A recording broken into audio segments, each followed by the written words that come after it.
Welcome to our second Christmas compilation from our World War II series, The War. From Boise, Idaho, this is your host, Adam Graham, and we're bringing you programs that were originally played in December of 2013. The podcast episodes are being shared as I originally did, with some omissions in order to avoid copyright issues on YouTube. But whenever we've edited an episode for that reason, I have included links in the show notes for you to listen to the original episode. Now, please enjoy this collection of wartime Christmas episodes.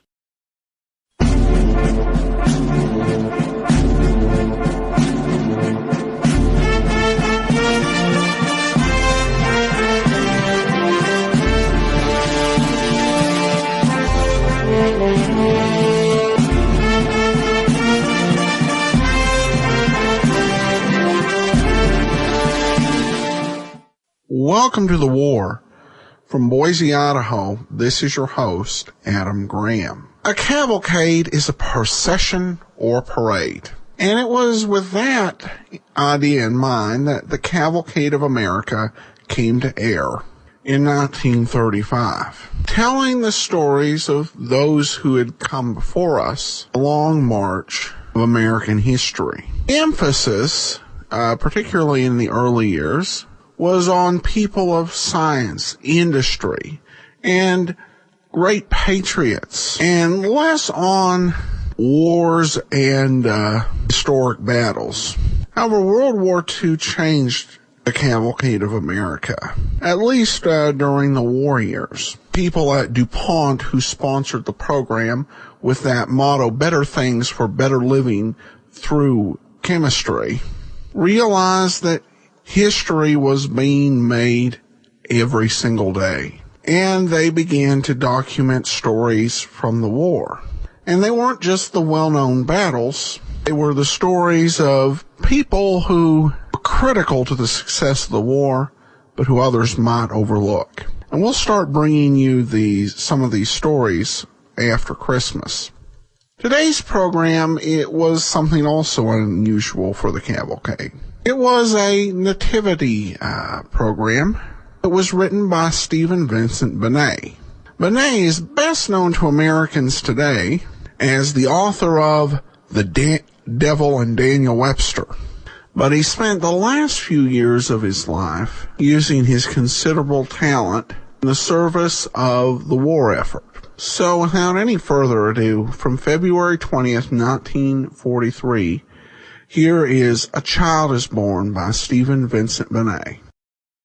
The Cavalcade of America, sponsored by DuPont, maker of better things for better living through chemistry, presents Stephen Vincent Benet's modern miracle play, A Child is Born, starring Helen Hayes as the innkeeper's wife, with Philip Merivale as the husband.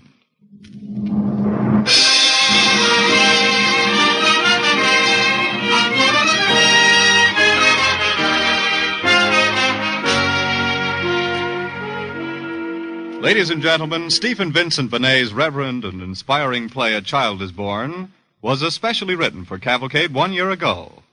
We repeat it tonight because it was so widely acclaimed as a drama of great power, and because it uniquely relates to a war-torn world, the timeless story of the Christmas birth in Judea.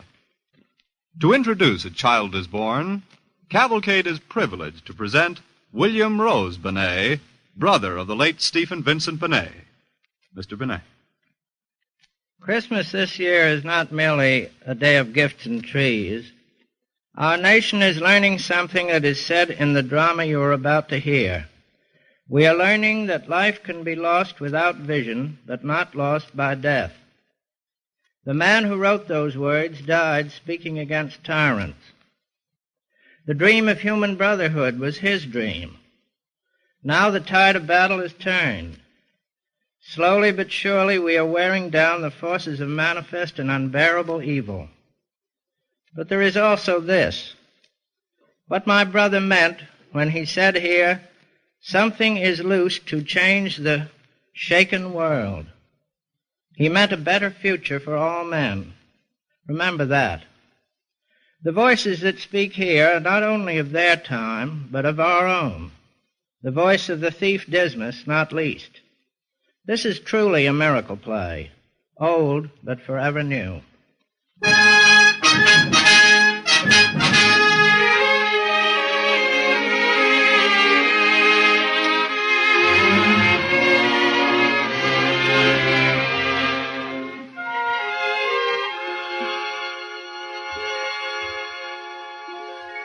In Bethlehem of Judea there shall be born a child born of woman, and yet undefiled. King Herod, now what will you say of the child in the stable this cold Singing again? winter day? I told you not to sing. I'm sorry. I forgot. Forgot. That's fine. That's wonderful. That answers everything. The country's occupied. We have no country. You've heard of that, perhaps? You've seen the soldiers, haven't you? You know just what can happen to our sort of people once there's a little trouble. Answer me. I've seen, I know, but... Oh, la, la, la. Sometimes I think your ways will drive me mad. Is it your business what King Herod does? Is it your place to sing against King Herod? Do you pretend to know the ins and outs of politics and why the great folk do the things they do and why we have to bear them? Because it's we who have to bear them first and last and always in every country and in every time. They grind us like dry wheat between the stones. Don't you know that? I know that somehow kings should not be wicked and grind down the people. I know that kings like Herod should not be. All right. I'm not denying that. I'm reasonable enough. I know the world. It's a bad world, but it must last our time. Herod is Herod, but my in's my in. I do the best I can. I pay my taxes here in this conquered and forsaken land. And as for all your fine rebellious souls who hide out in the hills and stir up trouble, call themselves prophets, too, and prophesy that something new is coming to the world, the Lord knows what. Well, it's a long time coming.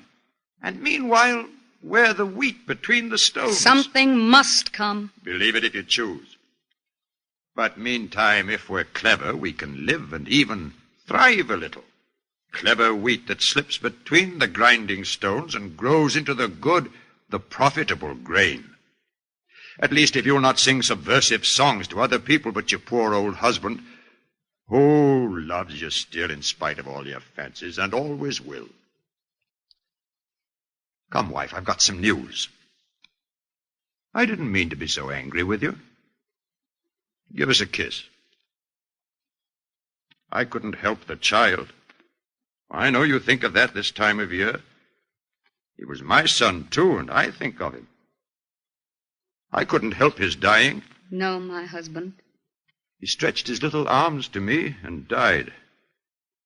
And yet I had the priest, the high priest, too. I didn't spare the money. No, my husband.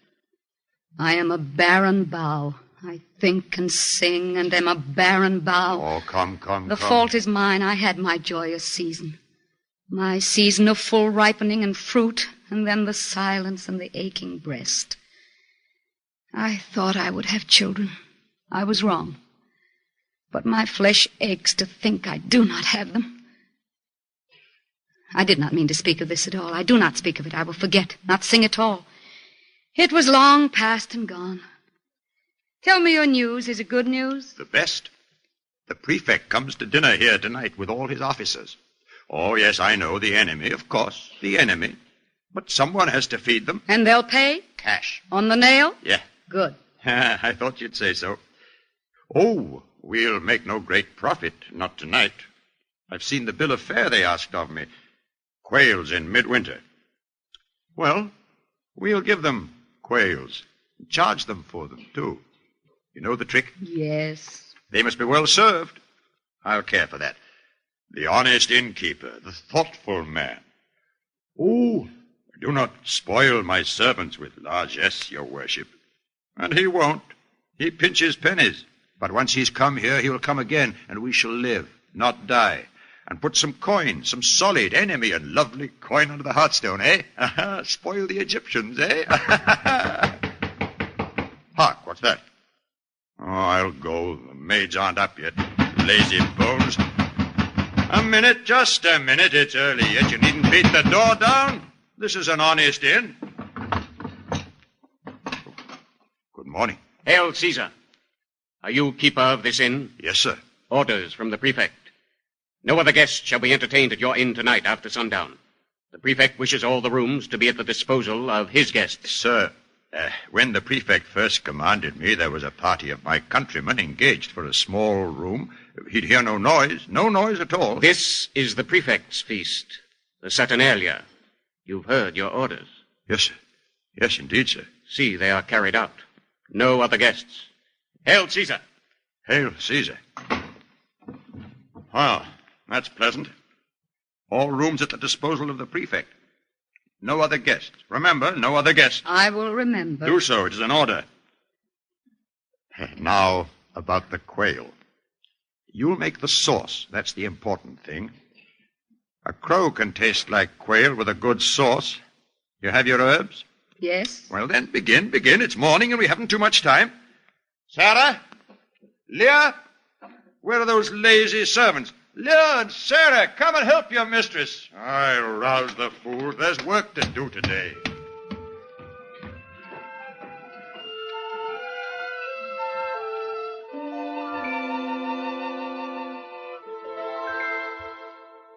You are listening to Helen Hayes as the innkeeper's wife and Philip Merivale as the innkeeper in Stephen Vincent Benet's A Child is Born. Presented on the Cavalcade of America. Sponsored by DuPont.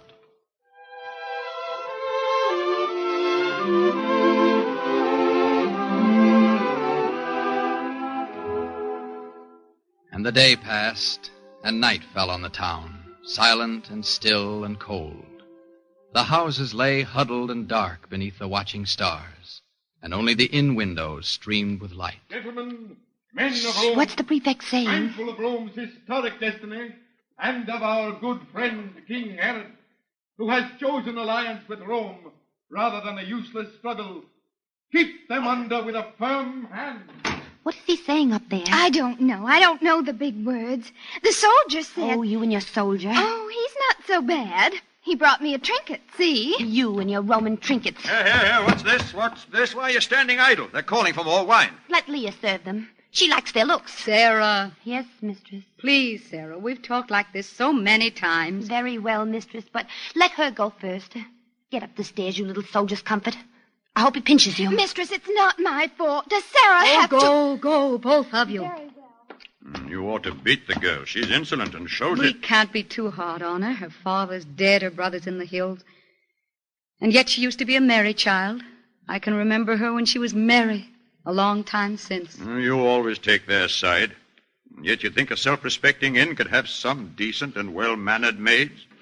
But no such luck. Sullens and sluts, the lot of them. Give me a stool. I'm tired. Say 30 dinners. And double for the prefect. And the wine. Best, second best, common.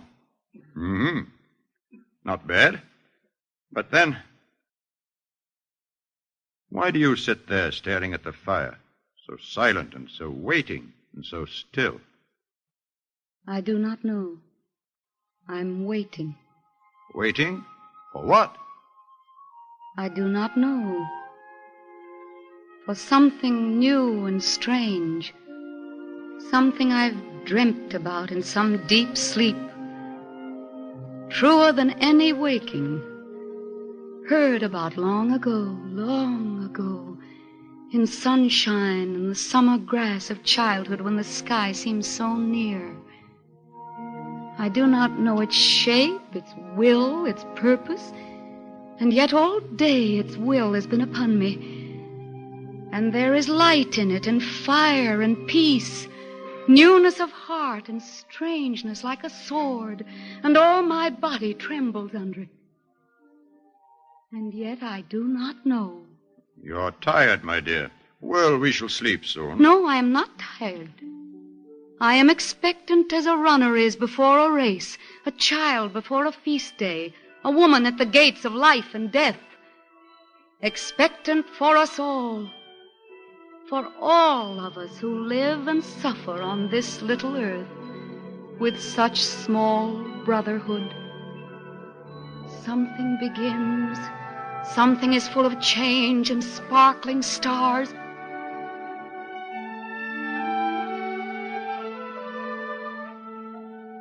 And yet, I cannot read it yet. I wait and strive and cannot find it. Hark! What's that? They can't come in. I don't care who they are. We have no room. Go to the door. Well? Is this the inn? Sir, we're travelers and it's late and cold. May we enter? Who is it? Just a pair of country people, a woman and a man. I'm sorry for them, but... My wife and I are weary. May we come in? I'm sorry, my good man. We have no room tonight. The prefect's orders. No room at all? No, it's not my fault. You look like honest and well-meaning folk, and nobody likes turning trade away, but I'm not my own master. Not tonight. It may be in the morning. Wait! Must you mix in this? Wait! Good sir, the enemy are in our house, and we...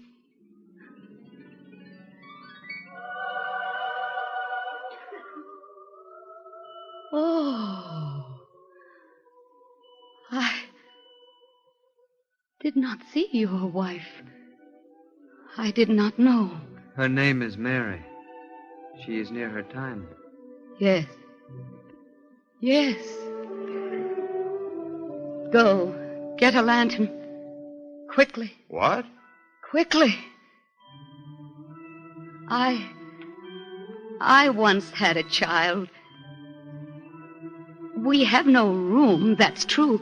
And it would not be right, not here, not now, not with those men whose voices you can hear, voices of death and iron, King Herod's voices. Better the friendly beasts. What am I saying? We have a stable at the end, safe from the cold at least, and if you choose, you shall be very welcome. Will you share it? Gladly, and with great joy. The lantern, husband? Nay, I will take it. I can see the path. Come. Well, I suppose that you must have your way, and any other night. They're decent people, or seem to be. He has his arm about her, smoothing out the roughness of the path for her. Although they are not even people of our town, as I suppose you know. So rough a path to tread with weary feet. There's a frost up in the air tonight. I'm cold. Or... Yes, I must be cold. That's it. That's it now, to be sure. Come, shut the door. Something begins. Starlit and sunlit. Something walks abroad in flesh and spirit and fire. Something is loosed to change the shaken world.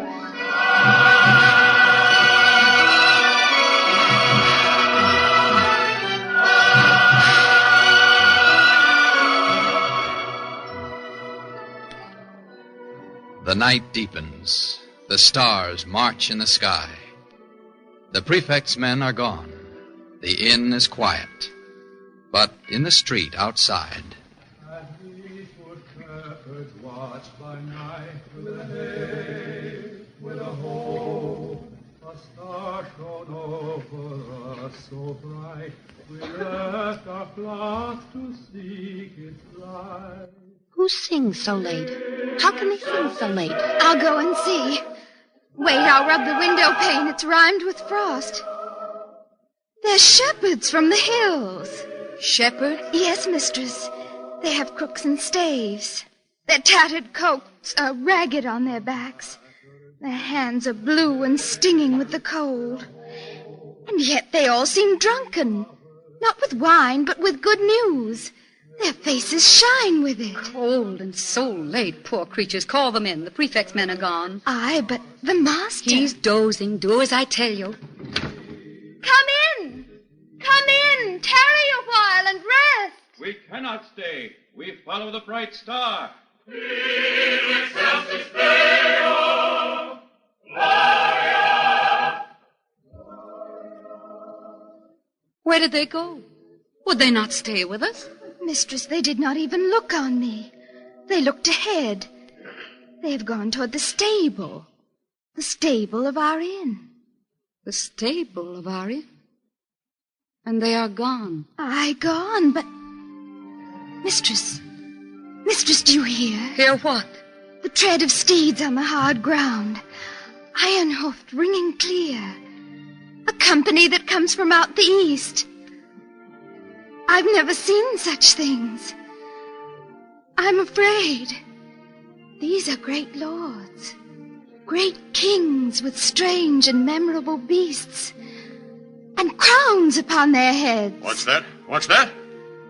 Lords, nobles, kings here in Bethlehem, in our poor town? What fortune! Oh, what fortune! Stand from the window there, you silly girl. I'll speak to them. My gracious, noble masters, worthy and mighty kings, our humble inn is honored by your high nobility. Come in, come in. We've fire and beds and wine. Come in, tarry a while and rest. We cannot stay. We follow the bright star.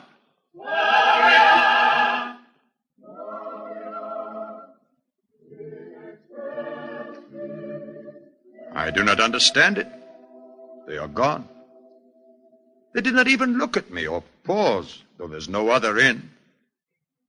They follow the poor shepherds to the stable. They would not tarry with us. No, not one. And yet... Peace, husband.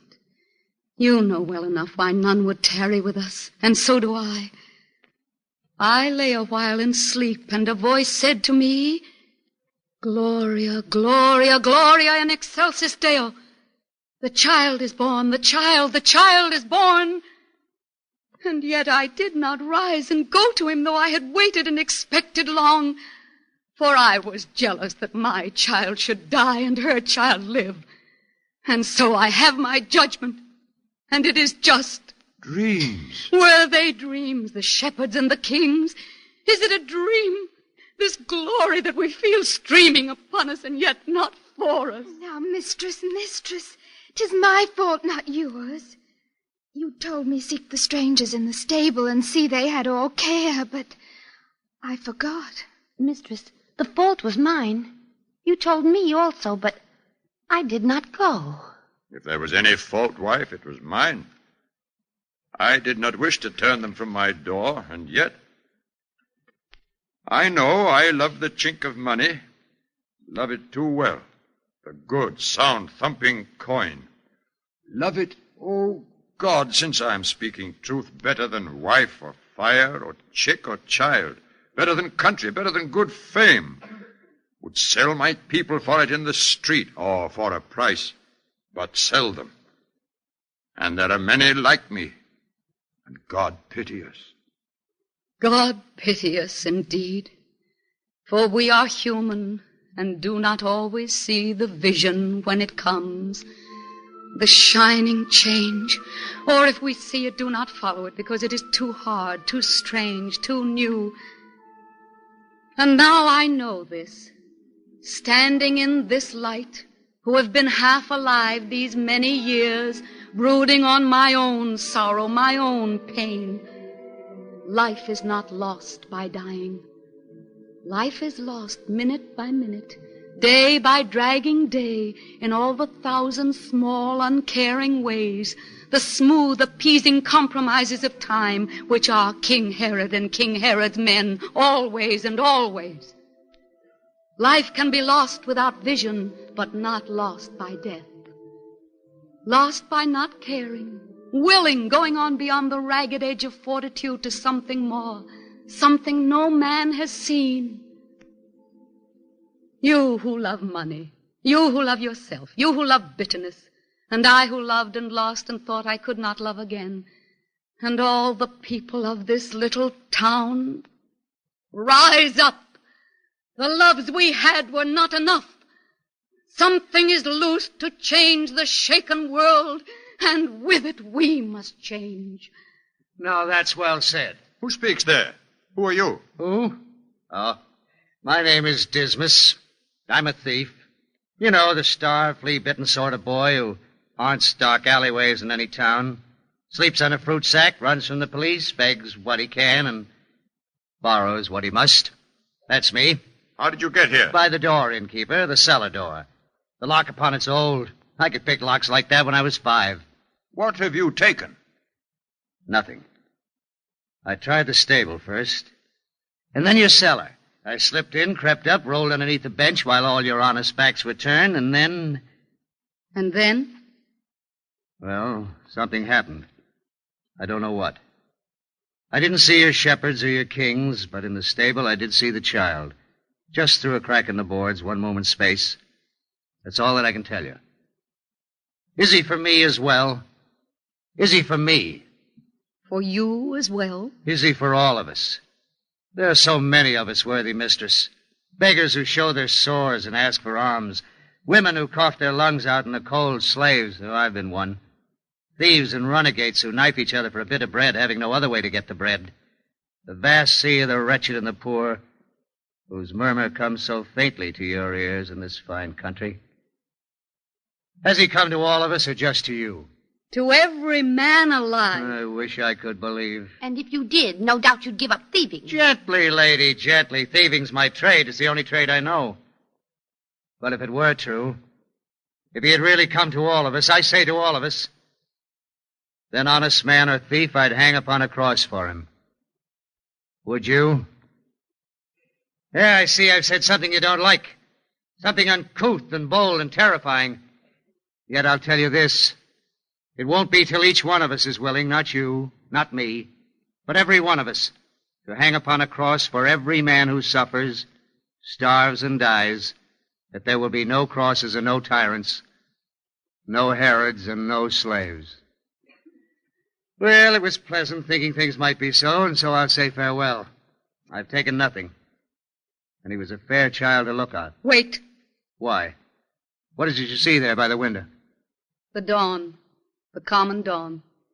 The ordinary poor and mortal day. The shepherds and the kings have gone away. The great angelic visitors are gone. He is alone. He must not be alone. I do not understand you, wife. Nor I. Do you not see? Because I see at last. Dismas the thief is right. He comes to all of us or comes to none. We are the earth his word must sow like wheat, and if it finds no earth, it cannot grow. We are his earth, the mortal and the dying, led by no star. The sullen and the slut, the thief, the selfish man, the barren woman. And yet unless we go, his message fails. Will he bring peace? Will he bring brotherhood? He would bring peace. He would bring brotherhood. And yet he will be mocked at in the street. Will he slay King Herod and rule us all? He will not slay King Herod. He will die.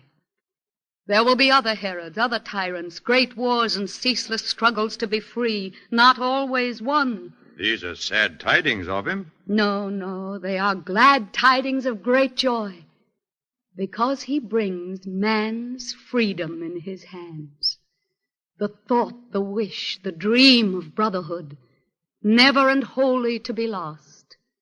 The water and the bread of the oppressed, the stay and succor of the resolute, the harness of the valiant and the brave, the new word that has come to the shaken world. And though he die, his word shall grow like wheat, and every time a child is born in pain and love and freedom hardly won, born and gone forth to help and raise mankind, there will be women with a right to say, Gloria, Gloria in excelsis Deo, a child is born. Gloria. Gloria. Come, let us go. What can we bring to him? What mortal gift? I have a ribbon. It's my prettiest. It is not much, but he might play with it. I have a little bell my father gave me. It used to make me merry. I've kept it. He may have it. My pocket's empty. My rags are bare. But I can sing to him. That's what I'll do. And if he needs a thief to die for him. Don't speak of dying. It's a nasty thing. Nasty and cold. And I will give my gold. I say I'll give my gold. All of my gold, every round piece. Oh, do not look at me so judgingly with your child's candid eyes. I'm but a man. I will give all my heart. And I my faith through all the years and years. Though I forget, though I am led astray, though after this I never see his face, I will give all my faith. Come, let us go. We, the poor earth, but we, the faithful earth. Not yet the joyful, not yet the triumphant, but faithful, faithful to the end of time. Come. Come, all ye faithful. Joyful and triumphant. Come ye, oh, come ye to Bethlehem. Come and behold him, born the King of angels. Oh, come, let us adore him. Oh, come, let us adore him. Oh, come, let us adore him. Christ the Lord. To Helen Hayes, to Philip Merivale, and to the gifts of Stephen Vincent Benet, who wrote A Child is Born, DuPont extends its thanks and deep appreciation for their contribution this Christmas season on the Cavalcade of America. Free men know that it is neither incompatible nor inconsistent to celebrate the birthday of the Prince of Peace in the midst of war.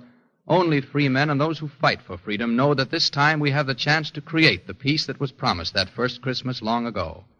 We of DuPont add our fervent hopes to the prayers for peace. For whatever success DuPont has achieved has come in greatest measure from serving the needs of peace, of better living. So it is with hope and courage and abiding faith that the men and women of the DuPont Company join on this third wartime Christmas with people of goodwill everywhere in a wish for the greatest of all gifts, victory and peace.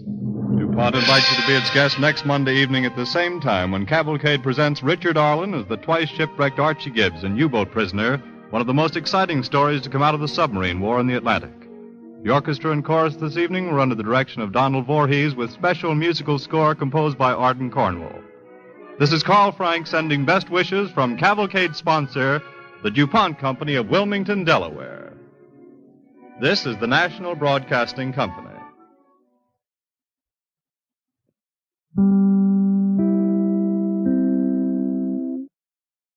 Welcome back. A very powerful story. Just a great work by Mr. Benet. Well, that'll be all for today. To be honest, I really struggled with this program. When I heard this episode, I wanted to include it in our Christmas series. But I could not think of a good show to pair it with. It was only 15 minutes. And also, as it was a 15-minute show, I didn't want it to stand alone and be the only show someone got on a day. So we're bringing it to you today as an extra episode, so I hope you enjoy it. This is an episode of Hop Harrigan. Hop Harrigan began as a comic book character, published in All American Comics, which would merge with National Comics, and would be one of those companies that was the basis of DC. All American Comics was the company that first published the Green Lantern. Though Hop Harrigan wasn't a superhero, except for 4 issues they tried it out, he was an aviator. And apparently the folks at All American Comics realized that that was special enough. It's hard for us to relate, I think, to the degree that aviation was really interesting to people in the 1930s. The Wright brothers' first flight was back in 1903. So it was all very new and exciting. So, All American focused on Hop as an aviation hero who had many exciting adventures. Eventually, this led to a movie serial, but before that, a radio series that ran for 6 years, definitely targeted to kids. And this episode, like many of the wartime comic characters and radio characters, he became involved in fighting the Nazis. Of his radio adventures, not many exist. Just like with Superman, when it comes to so many of these World War II serials, we really only have fragments of adventures and not complete plots due to the difficulties that, particularly during wartime, that were involved with preserving these programs. However, one of the scattered programs was actually pretty interesting.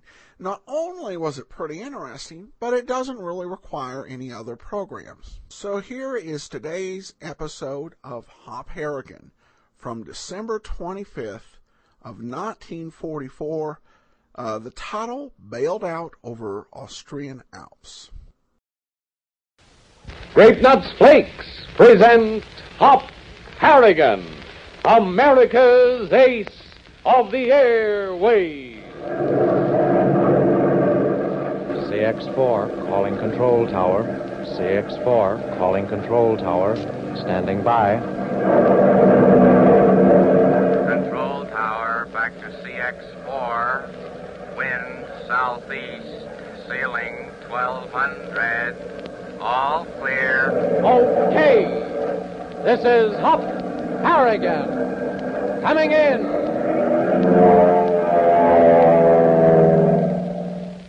Gang, there's a big, colorful Christmas card in the studio today. It's a Christmas card from the makers of Grape Nuts Flakes to you. And before I read you its message, I'd like to tell you what it looks like. On the front of the card is a snowfall scene. Snow is glistening everywhere with big, gentle flakes coming out of the sky. In the background, there are 3 or 4 small houses, each with a warm, soft light shining at the window. And going towards these houses with all the cheer and glory of Christmas is Santa Claus, carrying a bag overflowing with brightly wrapped gifts. And here's what the message on the card says. We know that many of you have loved ones who cannot be home today. Fathers, brothers, sisters who are giving their Christmas to their country. We know what loving thoughts you send them. We know how earnestly you pray that before another Christmas time they'll be home again. We pray the same thing, all of us, all over America. We pray for peace. We pray for our fighting men and women in every part of the world today. And we pray that once this war is over, men and women of every nation, every creed and color, will find a way to live in everlasting harmony. That's our Christmas message to you, fellas and girls. And now to our story. Forced to bail out somewhere over the Austrian Alps when their P-61 collided with the German Junkers transport, Hop and Tank found themselves on a desolate mountainside in the midst of a raging blizzard. Huddled together in the hours of darkness, their only covering a silk parachute, they struck out at dawn, heading down the mountain in the hope of finding shelter in the valley below. Hour after hour, they trudged through deep drifts, the howling wind cutting across their faces like razor-sharp knives, the deadly sub-zero cold chilling the very marrow of their bones. Finally, Tank, noticing Hop faltering, draws up. Hop, maybe we better rest a while, huh? No, I got to keep going. We mustn't stop. Oh. Hop, get up on your feet. I can't. Here, I'll lift you.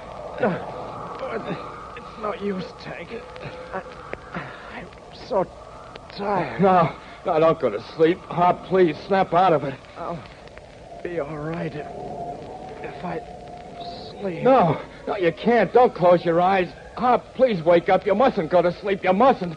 Please, Hop, please. Go away. Let me sleep. No, I won't. Hop, wake up. You'll freeze to death. Hop. Oh, Lord, what'll I do? I can't let him sleep. I can't. I hate to keep slapping him, but I can't help it. Hop, wake up. I'll carry you. You won't have to walk no more. I'll carry you all the way down the mountain. Honest, I will. Hop, please. What's that? It sounded like a dog barking. It is a dog. There must be people around somewhere. Help! Help! Help! It's coming from over that way. Here, boy! Here, boy! Hey, there he is. Big St. Bernard. Here, boy! Here! Sure, nice fella. Go get your master. Get your master. Bring him here. You don't understand me. How am I going to tell him? Somebody's calling. A man's voice. He's calling the dog. Over here, mister! He's over here! Oh, what a break. We're going to get out of this, Hop. We're going to get out. Right over here, mister! But Jennings, it's a couple of monks. There she is, Brother Bernhard. And look, a man in the snow. Father in heaven, no wonder she ran away. Come. Hello. I guess this is your dog, huh? Yes, it is. Why are you sitting here on the mountainside? Look, Brother Bernhard, another man. He's my buddy. We've been plowing through this blizzard for 6 hours. He couldn't take it anymore. Now he's sleeping and I can't wake him up. Oh, that's very dangerous. We must return with him to the monastery at once. Help me lift him, Brother Angelus. Yes, Brother Bernhard. I can carry him if you lead the way. No, you must be tired and No, I'm all right. See, I got a lot of beef on me. I don't mind the cold so much. Yeah, I got him. Now, you just lead the way. As you wish. Come, Brother Angelus. Home, Nicia. Home to the monastery.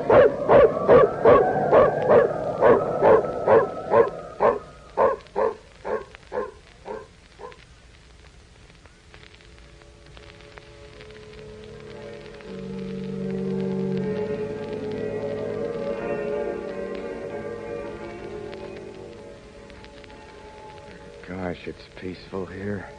Them bells ringing soft like and the organ playing. Feeling all right now, Hop? Just fine, Tank. Thanks to you and the 2 Franciscan brothers. And don't forget the Pooch. She's the one that found us. Yeah, that's right. Hop, I meant to ask you, where do these monks get the name Franciscan? Well, they belong to the Order of St. Francis, Tank. Incidentally, where did Brother Angelus and Brother Bernhard go? They said they were going to bring the father up here to meet us. A couple of nice guys, ain't they? They sure are. Well, that must be them now. Come. Hey, stand up, Tank. May we come in? Yes, of course. Father Guardian. Thank you. Brother Angelus. Thank you. So, these are the young men Nisha found on the mountainside. Yes, Father Guardian. May I present Hop Harrigan? Father? My son. And Tink Tanker. You got that a little mixed up, Brother Bernhard. It's Tank Tinker. Oh, I'm terribly sorry. That's all right. Everybody gets it mixed up. Glad to meet you, Father. It is our pleasure and privilege to have you with us, my children. You are fortunate in that you show no ill effects from the ravages of the storm. God has been merciful. Yes, Father. I'm deeply grateful to Brother Angelus and Brother Bernhard. And, of course, the dog. Yes, good, faithful Nisha. But tell me, how came you in these mountains at this time of year? We had to bail out of our plane. Bail out? You know this term, Brother Angelus. No, Father, I do not. Nor I, Father. Perhaps I can explain. You see, we were flying over the Alps on a special mission when our airplane collided with another. In heaven's name. Our plane caught fire, and Tank and I were forced to bail out with parachutes. But why, my son, were you flying over the mountains? Do you not realize the danger? Yes, of course. But we had to locate a certain Nazi base where the Germans are building war factories. War factories? Why should the Germans build war factories here in these desolate mountains? I'll tell you why, Father. Yes, my son. To keep us from blasting them. If they leave their factories in Germany, we'll blow them off the map. I do not understand. Wait, Brother Bernhard. My sons, we of the Franciscan order are isolated here in the mountains. We have little or no contact with the world outside our walls. We live quietly and in solitude, worshiping in our faith and offering haven to those weary travelers who may pass our way. It is apparent to me that something has happened in the outside world, something of which we have no knowledge. What is it? Father Guardian, the world is at war. War? In heaven's name. I see. How long, my son? 5 years. 5 years. And we have known nothing. The villagers never told us, Father. That is why they've been so strange. Yes. The unrest, the privation, many who have gone, never to return. War, bloodshed. This is tragic news you bring, my son. Tragic news. Father, Vespers are beginning. Yes, I hear. I must go now. You will excuse me. Of course, Father. We will talk again later this evening. Certainly.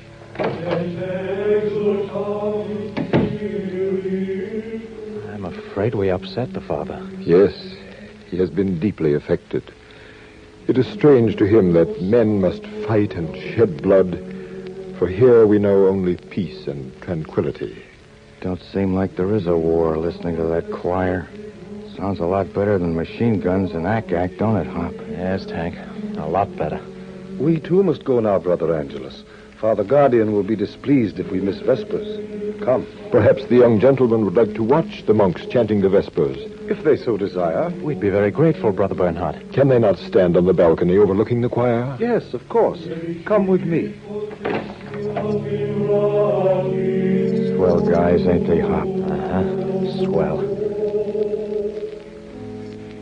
You know, Hop, there's something about that singing that makes me feel clean down inside. You know what I mean? I know exactly what you mean, Tank. It's like all the dirty things we've been mixed up in, killing, shooting, blowing up cities, are wiped away. This place here on the balcony is as good as any. Yes, it's fine. Thank you so much, Brother Bernhard. Brother Angelus. You are quite welcome. We will see you later. Yes, thank you. Look at that choir, Hop. All in long brown robes. Are they monks, too? Yes. Oh, look. Father Guardian stepping forward. He's going to speak.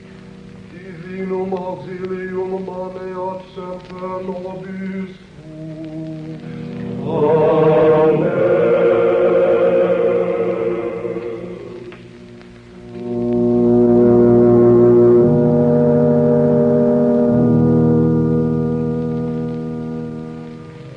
Brothers in holiness, as I stand before you at this altar, sorrow lies heavy on my soul.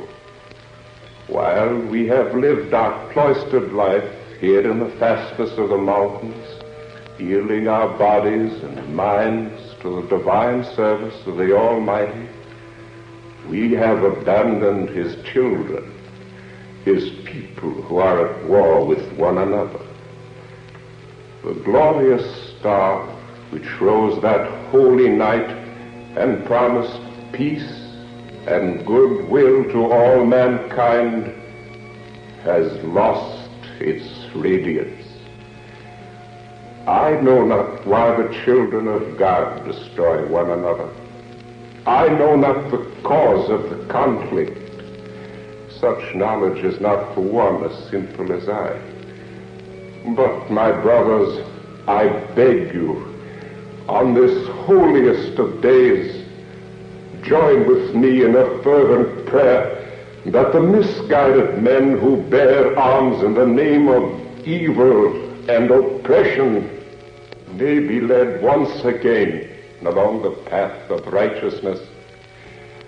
Help me to plead with the Almighty that this bloodshed will soon end, that intolerance, hatred, selfishness, and greed will vanish from this earth, that once more the holy star of Bethlehem will shine in all its glorious beauty, guiding mankind to everlasting brotherhood and faith. Help me to pray that on a day not too far removed, the glorious spirit and meaning of this day will return to the hearts of men. Amen.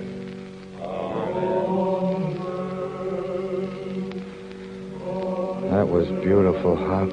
Yes, it's a good thing we heard it, too. Yeah. Kind of makes you feel this ain't such a bad world after all. There's something else. Listening to Father Guardian reminded me we've lost all track of time. You know what day this is. No, what? Merry Christmas, Tank. Gosh. Merry Christmas, Hop.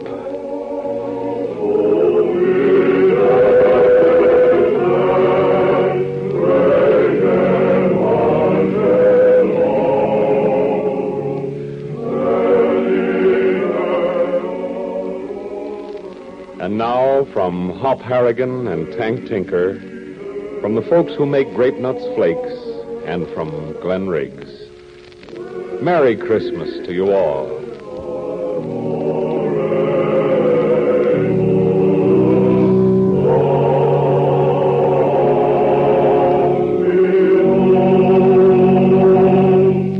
This is the Blue Network. Welcome back. What a very moving episode. As for Hop Harrigan as a character, the radio serial would continue till 1948 after changing networks. And really, after that, the series would fade away, both as a radio show, no more movie serials, and the comic book series also canceled. But still, definitely a very special story for its era. All right, well, we'll be back to more traditional stuff tomorrow. Well, as we continue to take a look at enduring Christmas traditions, none during the golden age of radio was perhaps as strong as the tradition of Lionel Barrymore playing Ebenezer Scrooge at Christmas time.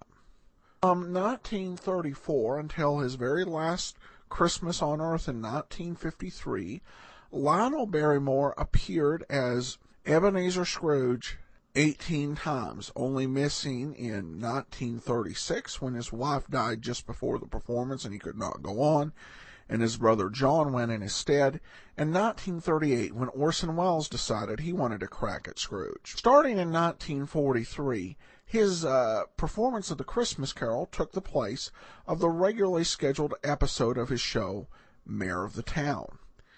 And today's episode is one of those. This comes from December the 23rd of 1944. And here now is A Christmas Carol with Lionel Barrymore.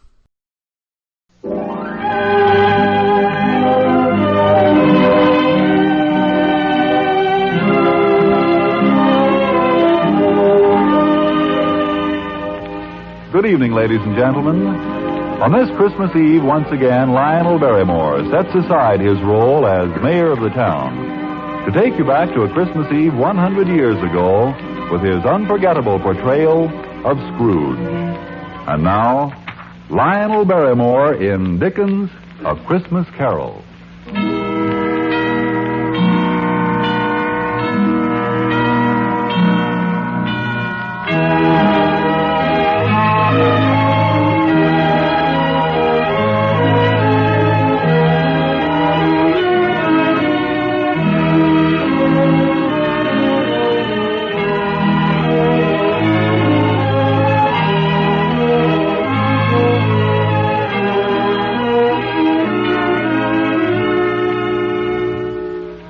Once upon a Christmas Eve, on a mean and shabby street in London, stood the warehouse of Scrooge and Marley. Marley was 7 years dead, but Scrooge never bothered to paint out the name. It was a waste of time, paint, and money. Oh, he was a tight-fisted hand at the grindstone, was Ebenezer Scrooge, a squeezing, grasping, clutching, covetous old sinner. A frosty rime was on his head and on his eyebrows and on his wiry chin. And the cold within him iced his office in the dog days and didn't thaw it out 1 degree at Christmas. A fact that could be attested by Bob Cratchit, his overworked and shivering clerk.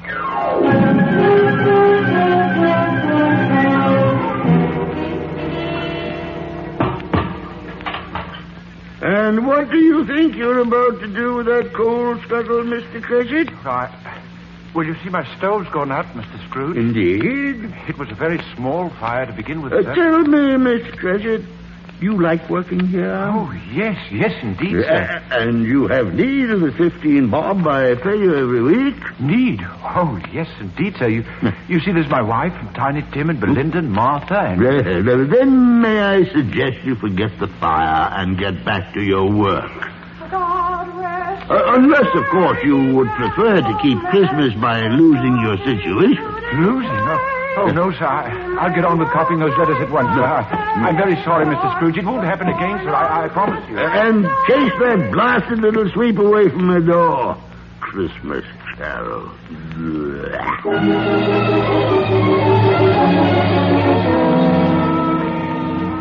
Yes, no wind that blew was bitterer than Ebenezer Scrooge. No pelting rain less open to entreaty. And what did Scrooge think of Christmas? Well, on this particular Christmas Eve, his only nephew, Fred, stopped by the warehouse to see him. Merry Christmas, Uncle. God save you. Humbug. Christmas a humbug? Oh, come now. You don't mean that. I do. Merry Christmas. What right have you to be merry? You're poor enough. Very well, then. What right have you to be dismal? You're rich enough. Humbug. Oh, don't be cross, Uncle. What else can I be when I live in such a world of fools as this? Merry Christmas. Out upon Merry Christmas. What's Christmas time to you but a time for paying bills without money? Time for finding yourself a year older and not an hour richer. A time for balancing your books and having every item in them through a round dozen of months presented dead against you. Uncle. Yeah. If I had my way, every idiot who goes about with Merry Christmas on his lips would be boiled with his own pudding and buried with a stake of holly through his heart. Uncle. Nephew, keep Christmas in your own way and let me keep it in mine. But you don't keep it. Well, let me leave it alone, then. Much good may it do you. Much good it ever has done you. Oh, I've derived good from many things by which I haven't profited. And Christmas is one of them. Yeah. I've always thought of Christmas as a good time. A kind, forgiving, charitable, pleasant time. The only time in the long calendar of the year when people open their shut-up hearts and think of their fellow men. Humbug. And therefore, although it has never put a scrap of gold or silver in my pocket, I believe that it has done me good and will do me good. And I say, God bless it. You're a very powerful speaker, sir. I wonder you don't go into Parliament. Oh, don't be angry, Uncle. Come and dine with us tomorrow. Good afternoon, nephew. But why won't you? Good afternoon. Well, I'm sorry to find you so resolute. But Merry Christmas, Uncle. Good afternoon. And a Happy New Year. Good afternoon.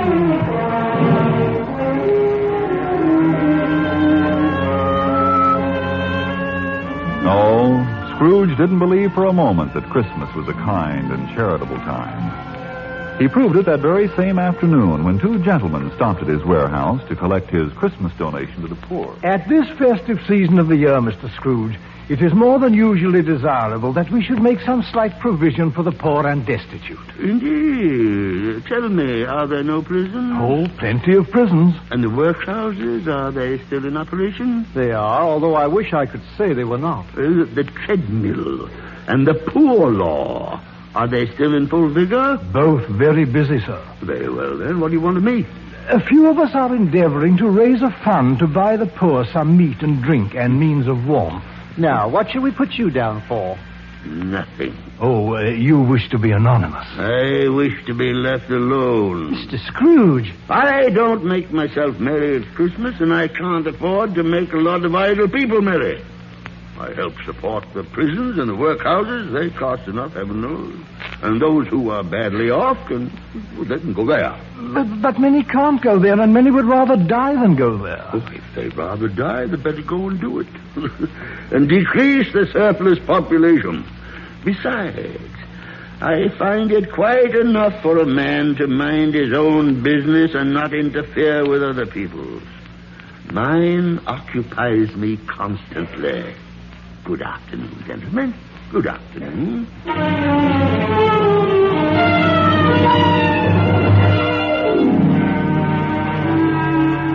It was cold and dark when Scrooge left the ancient warehouse. The fog was so thick that he had some difficulty in locating the lowering pile of building where he had a gloomy suite of rooms. Since Marley's death, no one lived there but Scrooge. Then, as he put his key in the lock of the door, a strange thing happened.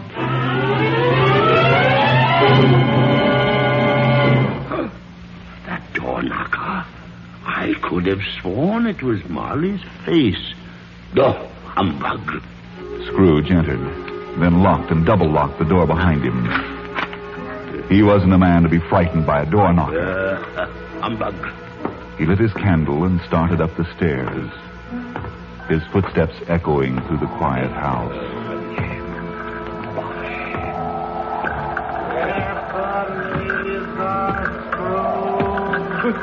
What's that? Who's there? What was that noise deep down below in the cellar, as if somebody were dragging a heavy chain? What's that? The sound grew louder on the cellar stairs, rose higher in the empty halls below, and then clanged and clattered on the stairs behind Scrooge as he fled.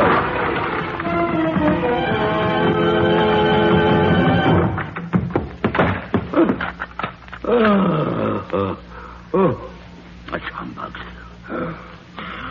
Don't believe it. Then, as though a part of the fog outside, the ghost of Jacob Marley passed through the closed and locked door. Ebenezer. Who are you? In life, I was your partner, Jacob Marley. What do you want? Much. Oh, much, Ebenezer. Be gone. I don't believe in you. Why do you doubt your senses? Oh, because a little thing affects him. A very slight disorder of the stomach makes him cheat. Or you may be an undigested bit of beef, or a blot of mustard, a crumb of cheese, or a fragment of underdone potato. There's more gravy than grave about you. Please don't do that. Don't do that. I beg of you. Oh, man of worldly mind, do you believe in me or not? I do. It'll make you any happier, Jacob. I do. But why do spirits walk here? Why do you come to me? It is required of every man that the spirit within him should walk abroad among his fellow men. Yes, Jacob. Yes. And if that spirit goes not forth in life, it is condemned to do so after death. But why must you wear that heavy chain? That chain of cash boxes and keys and padlocks and ledgers and deeds and swollen purses. It is the one I forged in life. I made it link by link and yard by yard. But why should you be so accursed? You were always a good man of business, Jacob. Business? Mankind was my business. The common welfare was my business. Charity, mercy, forbearance were all my business. But Jacob. Hear me. I will now. I will. You may still have a chance and hope of escaping my fate. Thank you, Jacob. Thank you. You will be haunted by 3 spirits. 3, Jacob? Receive them. And for your own sake, remember what has passed between us. Jacob, wait now. Don't leave me, Jacob, please. Look to see me no more. Farewell, Ebenezer. Jacob, wait. Jacob.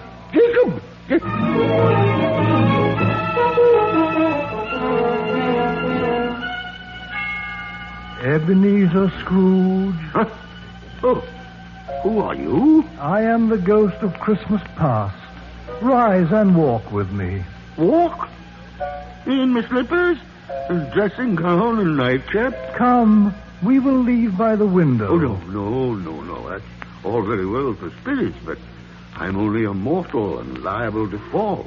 Bear but a touch of my hand thus on your heart, and you shall be upheld in more than this. Come, Ebenezer Scrooge.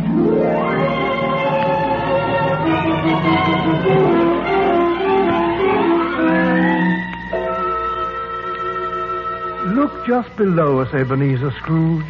The city and the years have been left behind. Do you know this place? Well, yes, of course I know it, Spirit. I was a boy here. See?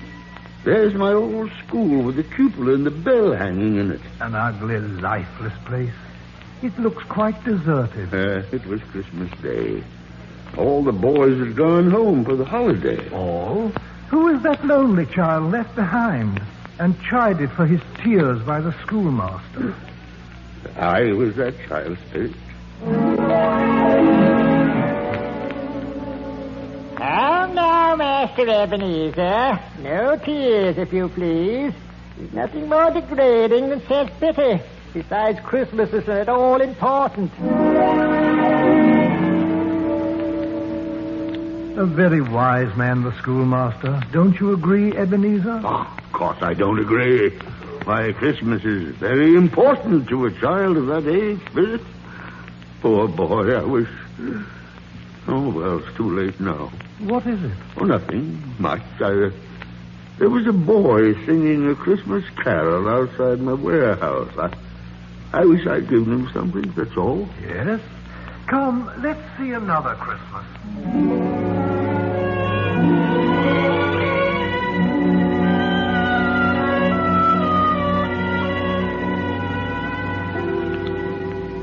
Now we are in the city, and that lonely boy is older.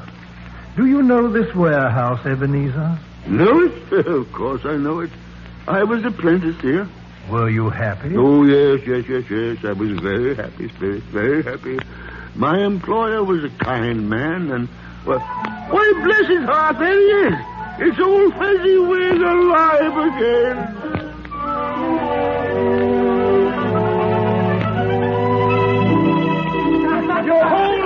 No more work tonight. Christmas Eve, Christmas, Ebenezer. We're having a party tonight. A party, Mr. Fezziwig? Oh, who's invited? The butcher, the baker, the milkman, the cook. Oh, here's the fiddler already. Clear away, lads, clear away. Yes, sir. Come, Master Fiddler, unlimber your fingers and give us something for dancing with plenty of life in it. Christmas Eve, you know, the best time of the year. God bless it.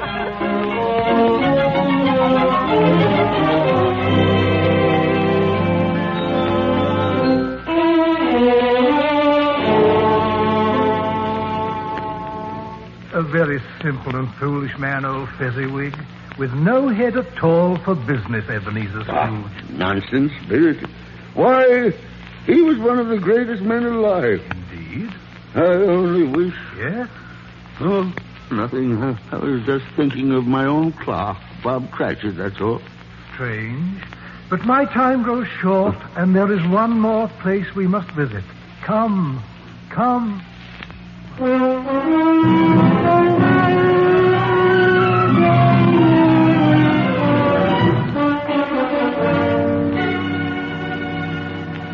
Look about you, Ebenezer Scrooge.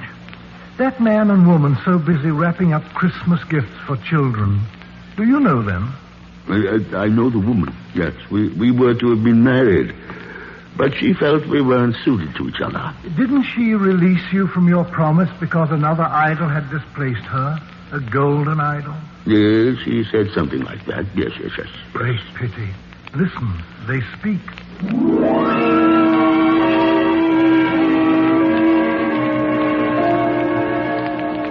There, darling, I think that'll do if you'll tie the ribbon. Oh, by the way, I saw an old friend of yours this afternoon, although he didn't see me. Who was it? Can't you guess? Was it Mr. Scrooge? Mr. Scrooge it was. I passed his office window and I could see him inside. Poor Ebenezer. His partner lies at the point of death, I hear. And there Scrooge sat alone, quite alone in the whole world, I do believe. He's a very rich man, but he has so little. No friends, no children, no one to love him at Christmas time. He must be so unhappy. And I feel very sorry for him.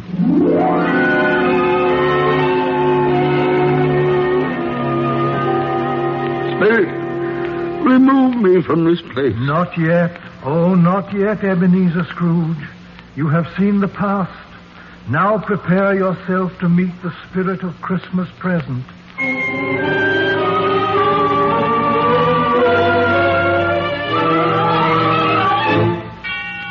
Spirit, where are you? Don't leave me alone. Be not afraid, Ebenezer Scrooge. Behold in me the spirit of Christmas present. The place is strange. Where are we? There below us lies Camden Town. Oh, Camden Town. Ah, that's where my clerk, Bob Cratchit, lives. Yes, it is he we visit. See, there below us is the street and house we seek. Not a pretty setting, is it? Well, no. It isn't exactly palatial, but it probably serves its purpose. After all, he's only a clerk, you know. Ah, yes. And with so many mouths to feed, it's doubtless the best he can afford. Come, we will go in.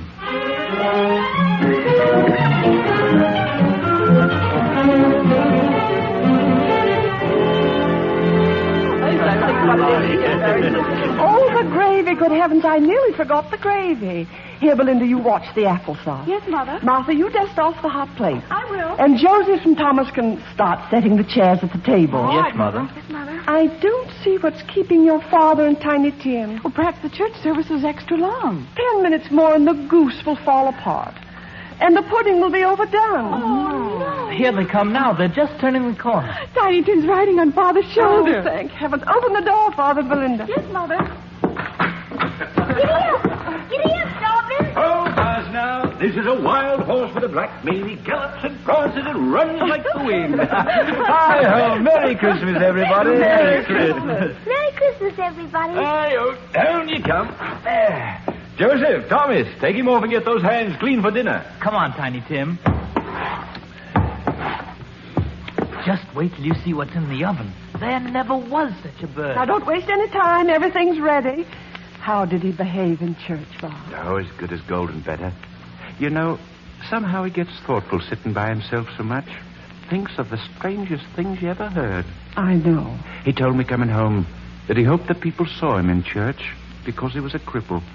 And it might be pleasant for them to remember upon Christmas Day who made lame beggars walk and blind men see. Poor boy. Poor boy.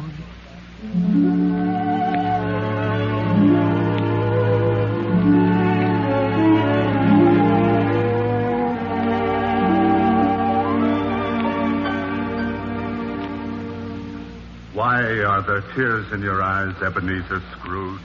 Well, Cratchit never told me the boy was lame. He has worn that iron brace and carried that little crutch ever since he can remember. Quiet. They gather at the table.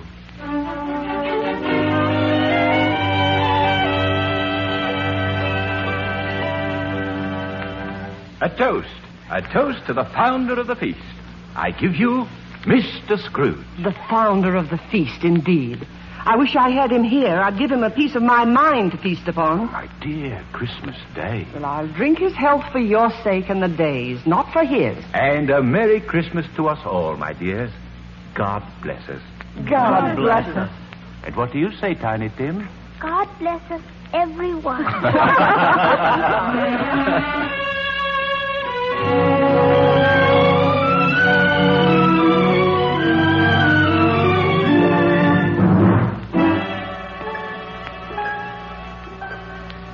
Come, Ebenezer Scrooge. My time is up. You must go to meet the third and last spirit. Wait, which spirit? Please, wait. And tell me this before you leave me. Yes?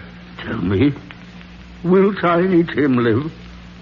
I see a vacant seat and a crutch without the owner. Oh, now, don't say that. If these shadows remain unaltered by the future, the child must die. Oh, Spirit, no. Will it not be better if he does? As you once said, it will decrease the surplus population. Ah, Spirit. Farewell, Ebenezer. The ghost of Christmas yet to come awaits you.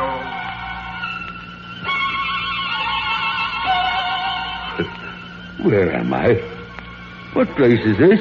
So dark and cold and thick with fog? And who are you, dark phantom with a hidden face? I fear you more than any of the others. Are you the ghost of Christmas yet to come? But This is a burial ground, neglected and overgrown with grass and weeds, the resting place of those forgotten and unloved. Why do you point to that stone? What name is written there that I must read? The letters are too dim and fog's too heavy. Tell me, Spirit, who rests in this lonely, untended earth? You are that man, Ebenezer Scrooge? No, Spirit. No. You are that man. Spirit, hear me. I'm not the man I was. I'll not be the man I must have been but for this night. I will honor Christmas in my heart and try to keep it all the year. Hear me, Spirit. Hear me and tell me I may sponge away the writing on that terrible stone.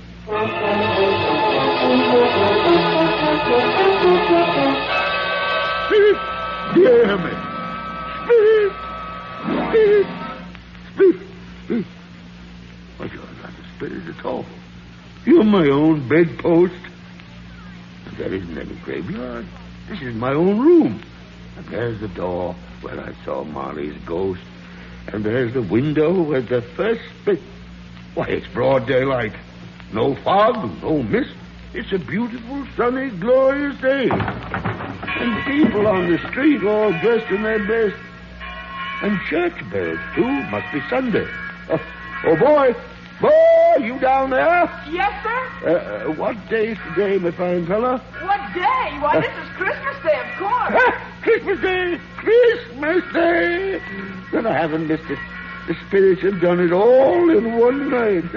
Say, hello down there. Yes, sir? Did you know the poultry shop at the corner? I should hope so, sir. An intelligent boy. A remarkable boy. So tell me, do you know if they sold the prize turkey? The little one? No. The great big prize turkey. Oh, it's hanging there right now. Go and tell him to bring it here. Yes, sir. Come back with a man and I'll give you a shilling. Come back in less than 5 minutes, you get half a crown. Yes, sir. Look at him run. I'll send it off to Bob Cratchit, and he shan't know who sent it. What a joke it'll be. Why, it's twice the size of Tiny Tim. Now, let me see. I'd better get dressed. I've so much to do, and it's going to be a busy day. Yes, sir, a very busy day.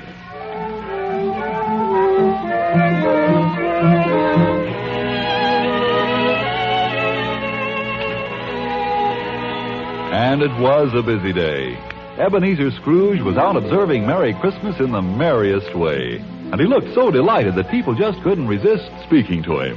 Merry Christmas, Mr. Scrooge. Merry Christmas. Yes, and he stopped to pat children on the head. Hello, son. Merry Christmas, my dear. And gave shillings to beggars. God bless you, Mr. Scrooge. And he even went calling on his nephew. And his nephew's wife kissed him. Oh, he had a wonderful time and a wonderful Christmas.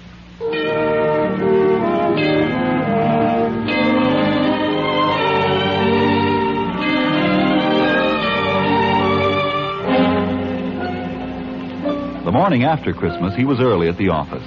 Scrooge wanted to be there first, and he wanted to catch Bob Cratchit coming in late. Well, Mr. Cratchit, so you finally got here, did you? Look at that clock. What do you mean by coming here this time of day? Why, I'm very sorry, Mr. Scrooge. It won't happen again, sir. Indeed it shan't. Indeed it shan't. Step over here to my desk, if you please. It's only once a year, sir. A poor sort of excuse, Mr. Cratchit. And I'm not going to stand for this sort of thing any longer. And therefore, I'm about to raise your salary. What was that, sir? A Merry Christmas, Bob. A Merry Christmas than I've given you for many a year. I'll raise your salary and endeavor to assist your struggling family. Now make up both fires and buy a larger coal scuttle before you dot another I, Bob Cratchit.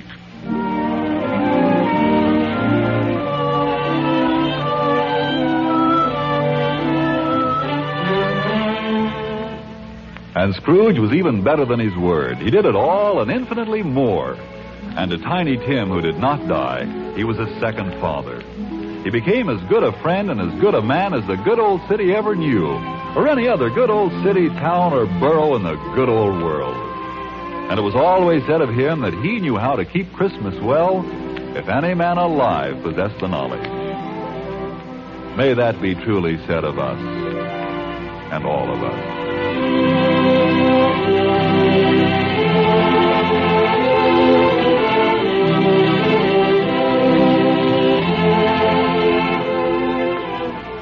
And so, as Tiny Tim observed, God bless us, everyone.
United States Armed Forces Radio Service, the voice of information and education.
Welcome back. I think the only problem with this one is trying to squeeze the Christmas Carol into half an hour can be a challenging proposition. The hour broadcasts, that versions tended to be a little bit better, but still, I think this was definitely a welcome sign to Americans during the war as this great tradition continued. That'll do it for now.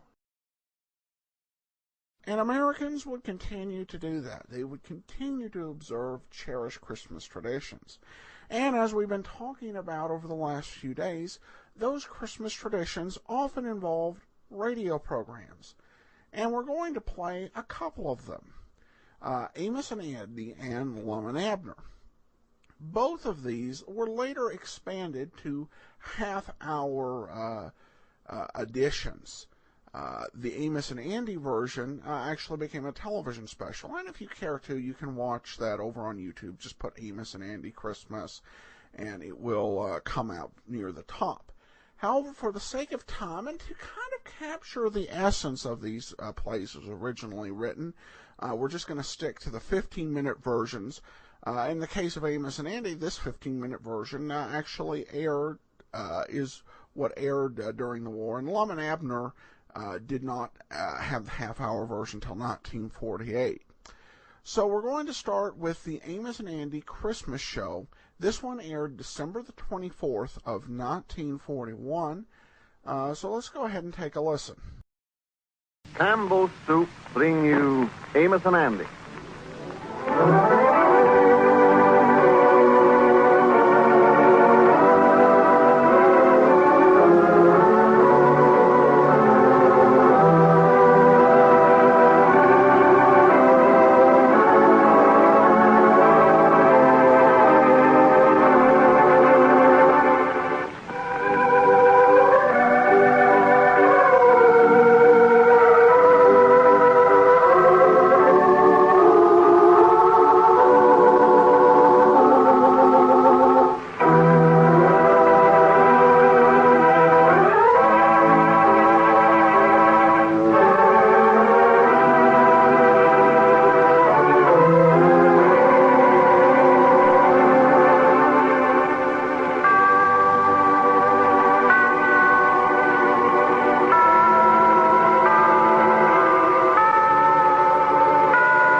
Today, Amos and Andy received many Christmas greetings.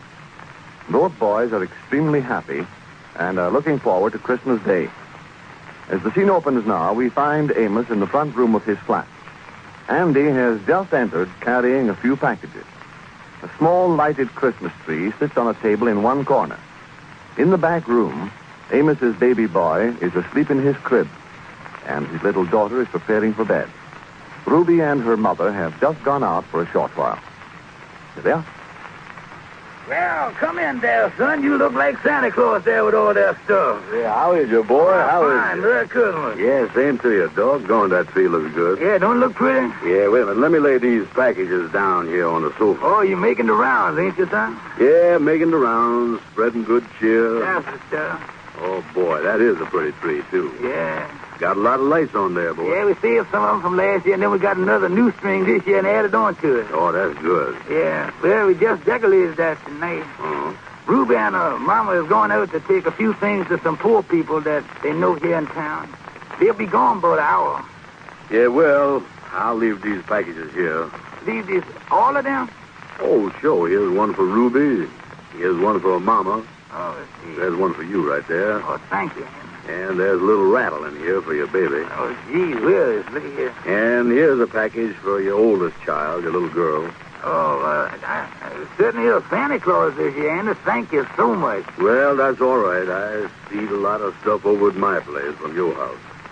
Yeah, well, just like I told you, Andy, it ain't much, but we wanted you to know that we love you and we were thinking about you. You know that.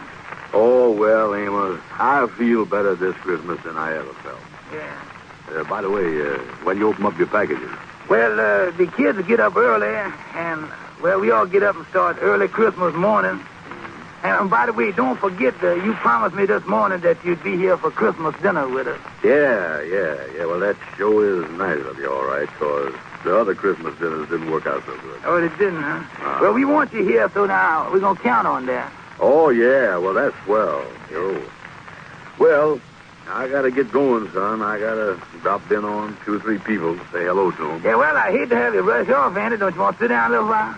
No, I'll get going, son. Just want to come by here and kind of wish you a Merry Christmas tomorrow. Uh-huh. Well, you know I wish you one, son. Yeah, by the way, you don't want to go with me now, do you? Drop in on some friends or something? Oh, no, Andy, I can't. I'm going on back now and see that the baby's covered up in the crib and say good night to Arbadella. You know, she wants to know all about Christmas. She can't wait till tomorrow. Yeah, well, that's great, son. Well, Merry Christmas again. Well, same to you, and thank you for the packages, Andy. You're welcome, Amos. You're welcome. So long. So long, son. bring forth the royal diadem and crown him Lord of all. Well, honey, you was in bed, ain't you? Daddy, can I turn on the little radio for a minute before I go to sleep? Well, just for a minute or two, I'll snap it on for you.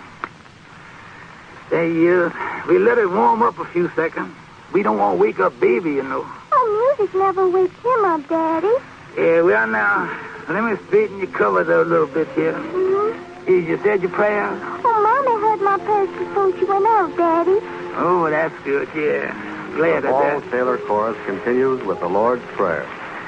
Yeah, well, now, you get under covers, honey. Daddy, could you get some Christmas music on the radio? Why, darling, this is the very best Christmas music you could get. This is the Lord's Prayer. I've been saying the Lord's Prayer with Mommy. She's been teaching it to me. Yeah, I know she is. What does the Lord's Prayer mean, Daddy? Well, it means an awful lot.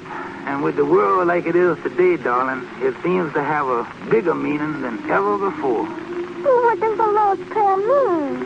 The Lord's Prayer, well, darling, I'll try to explain it to you. Oh, will you, Daddy? Yeah, now you lay down and listen. The first line of the Lord's Prayer is this. Our Father, which art in heaven. That means Father of all that is good, where no wrong can dwell.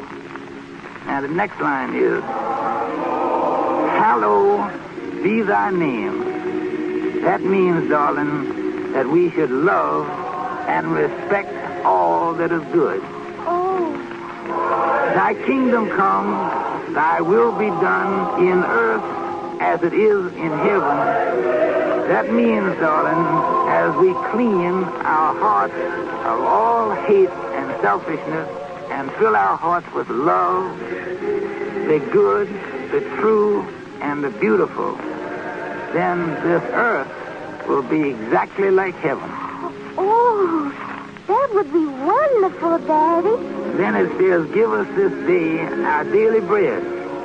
Now that means to feed our hearts and minds with kindness, love, and courage, which will make us strong for our daily task.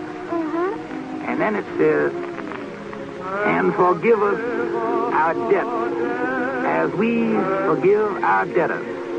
You remember the golden rule? Oh, yes, sir. Well, that means that we must keep the golden rule and do unto others as we would want them to do unto us. And then it says, and lead us not into temptation, but deliver us from evil. That means, my darling, to ask God to help us do and see and think right, so that we will neither be led or tempted by anything that is bad. Mm-hmm. And then it says, for thine is the kingdom, the power, and the glory forever. Amen. That means, darling, that all the world and everything that's in it belongs to God's kingdom. Everything. Mommy, your daddy, your little brother, your grandma, you and everybody. And as we know that and act as if we know it, my darling, that is the real spirit of Christmas. Oh, that's good, Daddy. Well, darling, I guess I ought to turn off the radio and let you go to sleep. Good night, Daddy. Good night, my sweetheart. Daddy, Yes? will you leave the radio on while I go to sleep? All right, I'll leave it on for a couple of minutes, and I'll come back and turn it off, and you listen to the Christmas music.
over silent night, we holy night, and the shepherds wait at the side, the glory sweet from heaven above, and behold, sing hallelujah.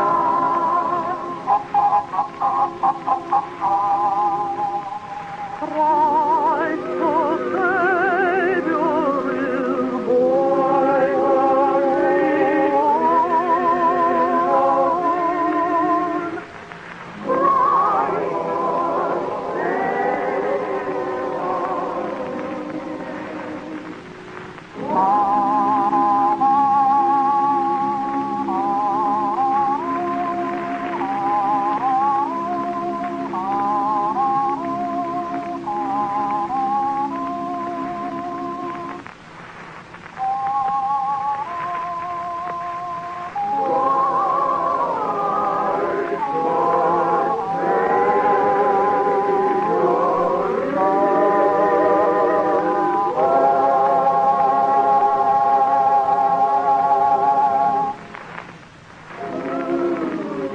Well, he's asleep. Merry Christmas, my darling.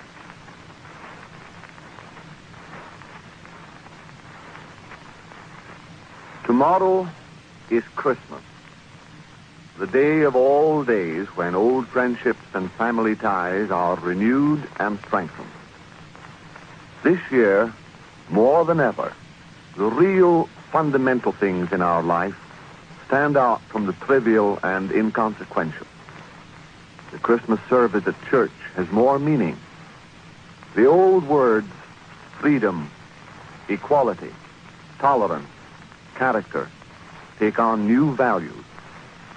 And most of all, we realize the importance in our lives of the people we like most. Some of us, just as some of you, are fortunate to have our families with us this Christmas. Some of us, just as some of you, have folks in army camps, on ships, or on foreign shores. But this Christmas, there is a greater appreciation of family ties, of friends, than in the past 24 years. We think of you as friends of ours. And as such, Amos and Andy and I, and the makers of Campbell's Soup, wish you, with special warmth and meaning, a Merry Christmas.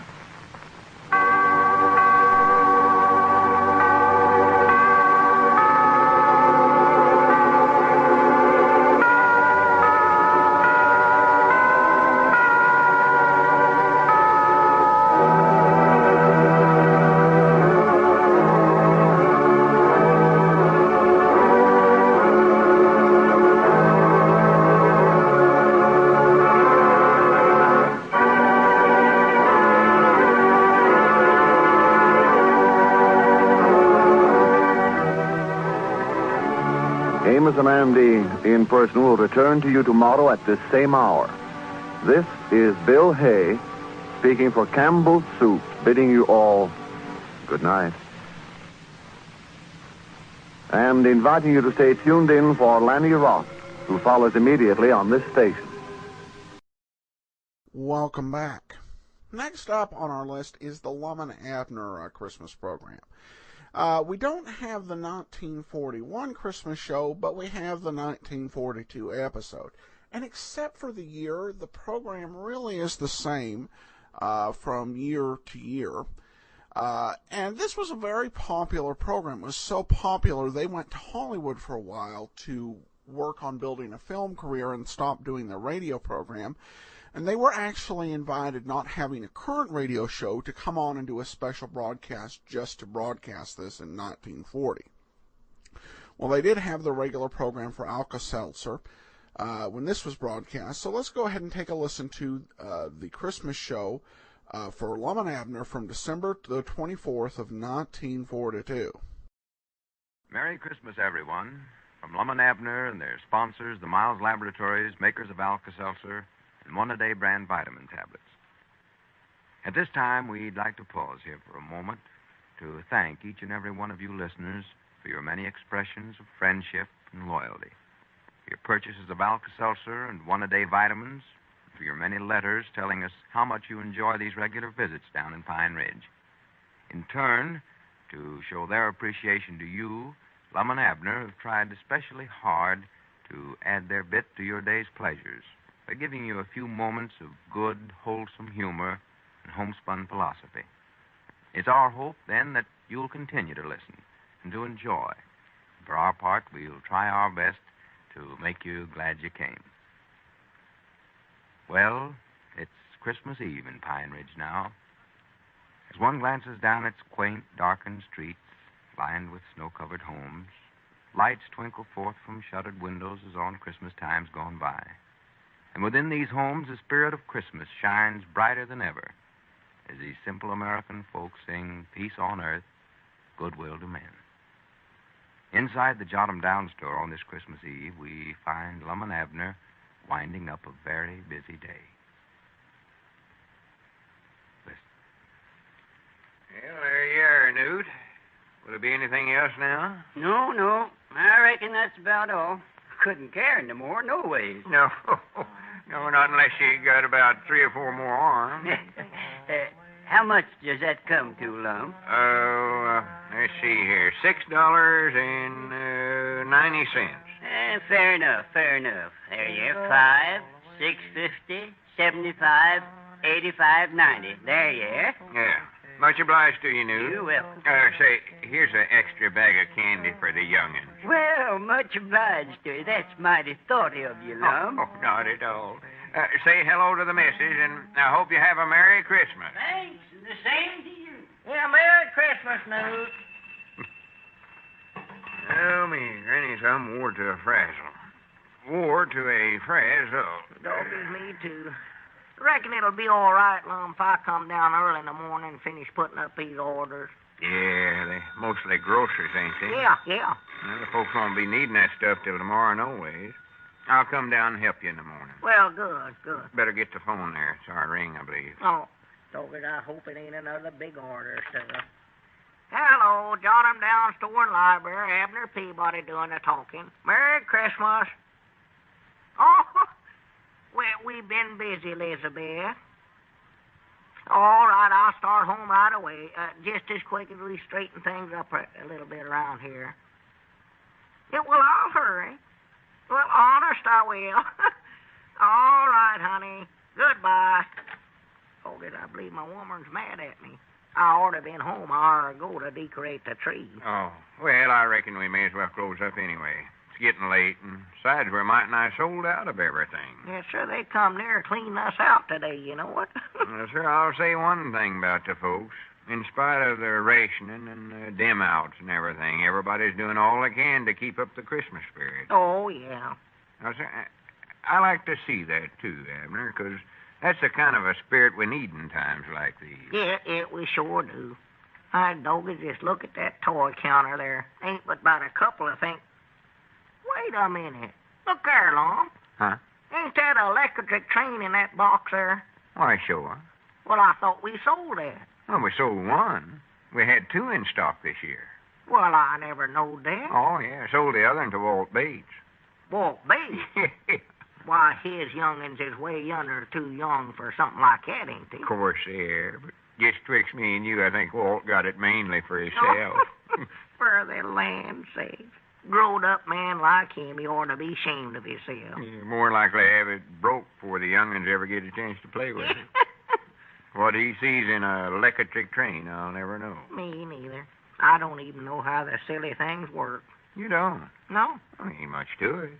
Just put the tracks together and plug the cord in a socket somewhere. You know, it might not be a bad idea to look this one over, Abner, just to see that it's in good condition. You ought to find out if it'll run, I reckon. I hate to sell merchandise that's undefected. Oh, me too. Disappoint somebody. Yeah, set the box down here on the floor once. Let's glance at it here. Yeah. Let's see, whereabouts a good place to set this up now. How, right here, all right, Lum? Yeah, that's good. Just any place will do. Yeah, put it right here. Open it up. That's the stuff.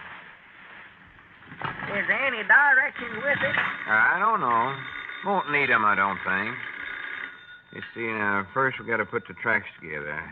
You see these little wire things sticking wait a out minute, here? that's our ring. Must be Elizabeth. You answer it, Lum. Well, all right. You get to work on the tracks. Tell her that I just left. Yeah. See now how these things Jot 'em go. down, Store. Merry Christmas. Mom? Oh, yeah, he's just getting ready to leave for home now, Elizabeth. Them two together, right like that. Yes, Mom. I'll tell him to hurry. Yeah. Uh-huh. All right. Goodbye. I believe you'd better get right home, Abner. Elizabeth says all the relays are waiting for you. Yeah, well, I'm going right away. Am I doing this all right, Lum? No, you're supposed to make a kind of a circle out of them. Huh? You got them tracks running every which way. Oh. Here, let me show you. Yeah, well, maybe you better do that. I'll tell you, I'll set up this depot here, and I'll put this tunnel up. I'm more of a tunnel man, I believe. Better follow the directions on them. I don't want you to get that all mixed up, too. Look here, you got some of this track upside downwards, even. Well, for the land's sake. Train's got to run on them little tracks. What's wrong with me? I never noticed that. You ain't a railroad man. Mixed up here. I'll watch this. Doggone, if a young'un puts these things together, I ought to be able to do it. Oh, say, Lum, here's a letter dropped out of your pocket when you bent down there just a minute ago. Huh? Ain't that yours? Oh, yeah. It's come today. It's from an aunt of mine up in Wisconsin. You recollect her. Aunt Minnie? Aunt Minnie. Yeah, she's the one that always called you her favorite nephew. Yeah, that's the one. Well. Hand me that piece of track next to you there. Oh, listen here. Yeah. She sent me some money and told me to buy myself a nice Christmas present with it. She did? Yeah, that's the kind of aunt to have, ain't it? Well, bless her heart. Bless her little heart. Well, here's a piece of double track. Huh? Must be a switching place or something. Oh. Now, what you going to buy yourself with the money, Lum? Oh, I don't know. Hadn't thought much about it. Can't think of nothing I want, hardly. There's more track here than I figured there was. It's a big outfit. We might have to run this clean around the pickle barrel. Doggy, that'll be a good place for the tunnel right there. Believe I'll put it over there right now. Yeah. Hey, Abner, speaking about Christmas presents, I ain't got around to buying nothing for you yet. Oh, well, I don't want nothing, Lum. Well, I want to get you something, though. What would you like? Hello, me, I don't know what I'd like. Just forget it this year. No, I ain't going to forget it. You get the phone this time, Abner. Well, I can't leave right now, Lum. This depot will fall apart if I do. Well, I can't leave neither. I'm right in the middle of something here. Yeah, more than likely just Elizabeth anyway, and I can't go right now. Yeah, more than likely. Well, evening, Miss Clayton. Evening, Lum. Abner, get up and wait on Miss Clayton. I can't get up. You wait on her, Lum. You're closer than I am. Yeah, but what I'm doing is more important. Just look around the store, Miss Clayton. Take your time deciding what you want. Well, I know what I want. Some of these cranberries here, about 2 pounds. Yeah, well, look them over and see what kind you want. Hand me that screwdriver, Lum. Yeah. You've just got one kind here. Leastwise, that's all I can see. Uh-huh. How's this looking, Lum? You got the depot kind of crooked there, ain't you, Abner? Now, you fellers going to sell me some cranberries, or ain't you? Just help yourself there, Miss Clayton. Take what you want. But there ain't no sacks here. Uh-huh. Does that look better, Lum? Yeah. Just leave your money on the counter, Miss Clayton. Well, I bound you Mr. Huddleston can find time to wait on a customer. There, that takes care of the tracks. Get out the cars and the engine now. Yeah, I'm dying to see that. Anything else you want, Miss Clayton? Well, for goodness sake. She's gone. Huh? Reckon what made her run off and leave that way? I don't know. You never can tell about women, folks. Don't be lump. Looky here. There's a regular little baggage car. Look at that. Why, sure. They always have them. Ain't that cute? Here, hand all the cars to me, and I'll hook them up. Well, I ought to have some of the cars, aren't I? No, I know more about this. Besides, you got to take this cord and plug it into the light socket. That's one of the most important jobs there is, right there. It is. All right, Dobies, give me that cord. Hand it here. I'll fix it up. Well, howdy. Well, howdy, Grandpap. Merry Christmas. Yeah, Merry Christmas. Is this socket all right here, Lum? Yeah, that's fine, Abner. You fellers got any Christmas tree decorations left? No, sir, don't believe we have, Grandpap. We ain't got none, have we, Abner? Yeah, we got a few left. There's some tinsel stuff over there. Whereabouts is it at? My specs is all steamed up, and I can't hardly see nothing, hardly. Why, it's in a box just south of the depot there, Grandpap. South of the depot? Yeah. All right, Lum, I'm all set here with the switch now. You want me to turn it on? Not yet. I got to fix something here first. Did you say the depot, Abner? Yes, that's what I said. Well, I ain't got time to go clean to the county seat after decorations. I want 'em tonight. This is Christmas Eve. I never said you had to go to the county seat. Yes, you did. You said depot. I heard what you said. Well, the depot is right here. Right here? Yes, sir. Listen, Abner Peabody, I've lived around these parts too many years for you to tell me where the depot's at. A little dried-up varmint like you. Now, special. don't start no fussing around here, Grandpap. I meant the decorations is right over in that box, right over there. Abner, don't let him walk there. He's liable to ruin everything. Wait a minute, Grandpap. We ain't got no decorations after all. You better go over to Dick Huddleston's store, I believe. Yes, sir. You bet your life I'm going over there, and I ain't never going to come in here again neither. If I live to be 190-year-old, I ain't never going to set a foot inside this... Merry Christmas, Grandpap. Merry Christmas. This concern store as long as I live. I hate and despise it. You got it fixed yet, Lum? Yeah, I believe so. Dog, that Grandpap sure gets himself upset over nothing at all. Don't he? Mad enough to buy it. Yeah, all right now, Abner, watch this. I think this is the right button to press. Here we go. Oh, look at that. Doggy, look at her go. Good for the train. Look at it go there. Cutest thing I ever seen. Yeah, and look here, I can make it go faster or slower, too. See, it's sweet. Well, I do know what they won't think of. Here, let me do that one. No, now, you're allowed to break it. I won't. Let me do it just once now. No. I'd better be the engineer. I'm more experienced. I'm just as experienced as you are now, Lum. Let me work that one time now. Wonderful world and Merry Christmas. Oh, well, Merry Christmas, Cedric. We're busy now, Cedric. Yes, Mom. I just come in to buy Papa a present. You fellers got any suggestions? No, we ain't, Cedric. What did you give him last year? Oh, let's see. Last year, I gave him 2 packages of BBs for my BB gun. Well, that was nice. Come on now, Lum. Let me run it one time. Oh, boy, is this an electric train? Uh-huh. Boy, that's it right there. That's what I'm going to buy my Papa. Rop it up for me. I'll take it. Rop it up? Well, you don't want to buy this, Cedric. Of course not, Cedric. This ain't a very good one, I don't think. Oh, no, it's no good at all, I Cedric. don't care. I want it anyways. Rop it up. Well, now, wait a minute, Cedric. Get away from that now. That's done sold. That's what, yes, it's done been sold. Oh, who bought it? Oh, some feller. Oh, shucks. Who was it? I don't know. He was in an awful hurry. Oh, what did he look like? Cedric, I don't know. I couldn't tell. Let me play at that now, Lum. Well, why couldn't you? The lights was on, wasn't they? Yeah, I couldn't see his face, Cedric. He had a mask on, I think. A mask? Yeah. What was it, the Lone Ranger, was it? Might have been. I don't know. Oh, goody. Which way did he go? South, I believe it was. South? Yeah. Boy, I've always wanted to get a look at the Lone Ranger. I'll see you fellers later.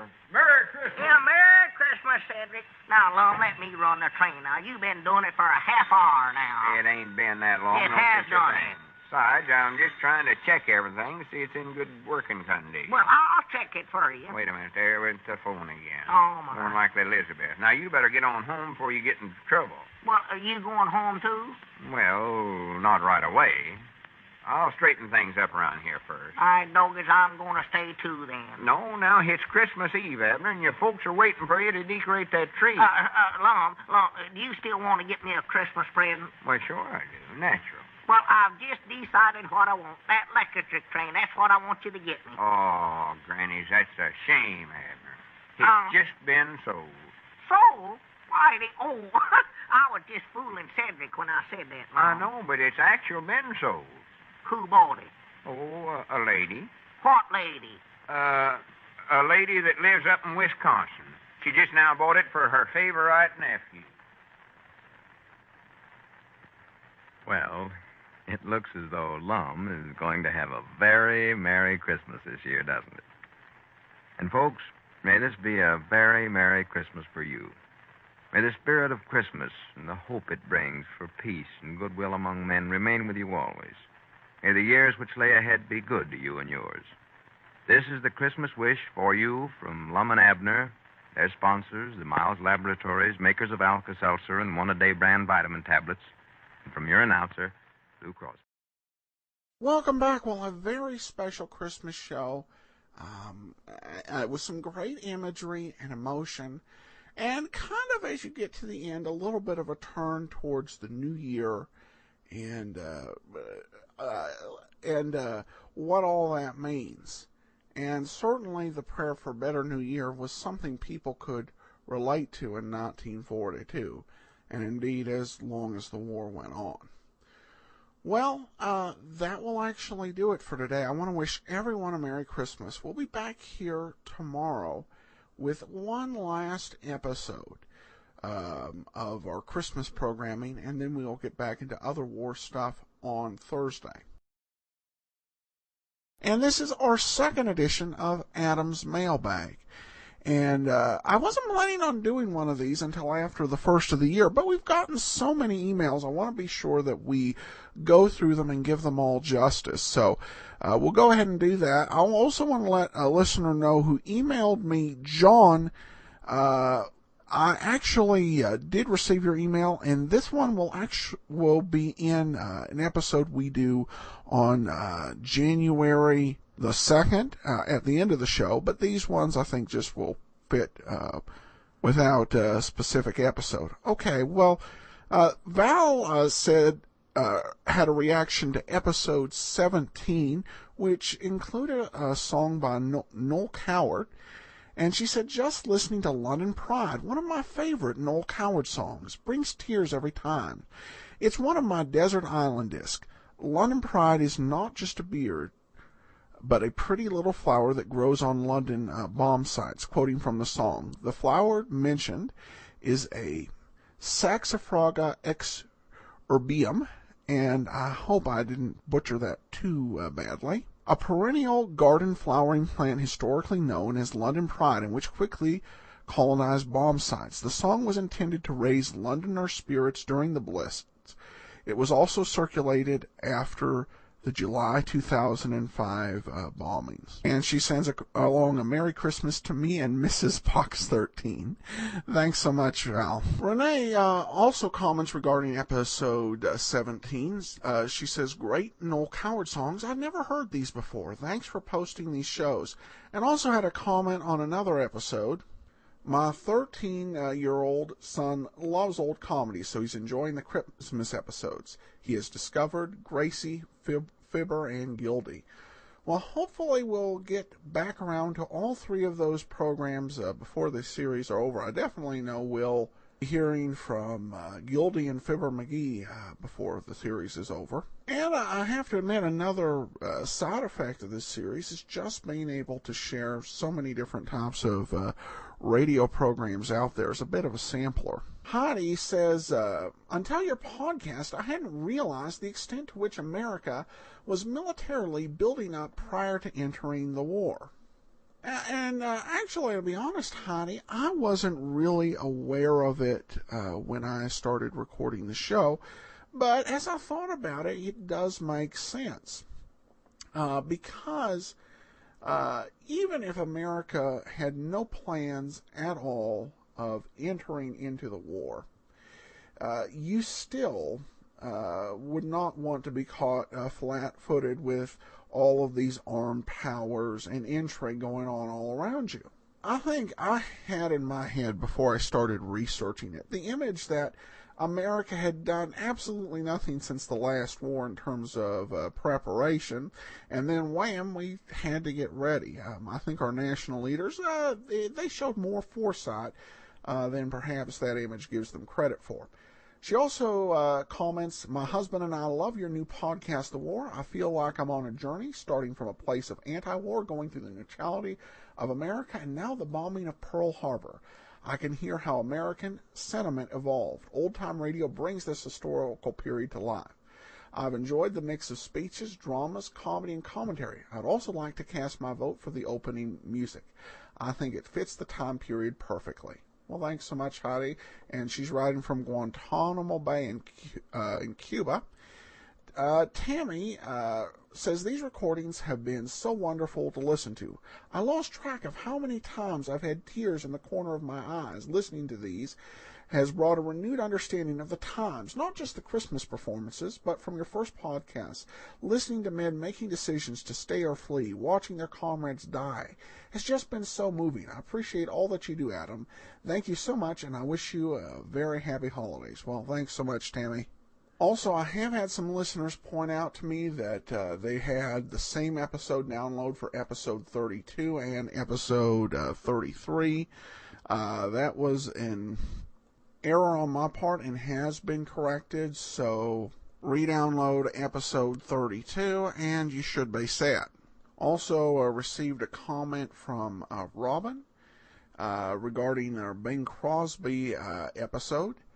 This is so beautiful. Thank you and God bless. And then we have a couple of reviews posted on iTunes.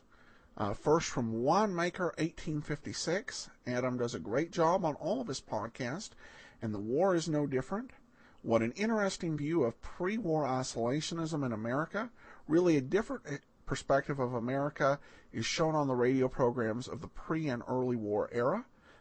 Thanks, Adam, for this great series of podcasts. And Neil says, I'm new to Adam's podcast, but not to World War II era radio. The mixture of news and entertainment programming presented, generally in historical sequence, is not to be missed. I can't believe he can keep up the one podcast per day rate, but I hope it works.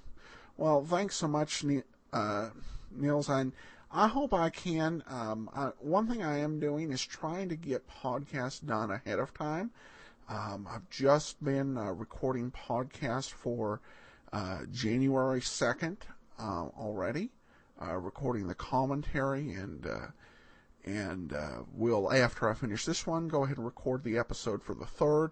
Plus, we're hoping to make the Saturday, Sunday episodes generally be musical, which will require a little less commentary and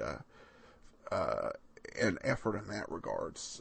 Just basically introducing the music in the show that we'll be listening to.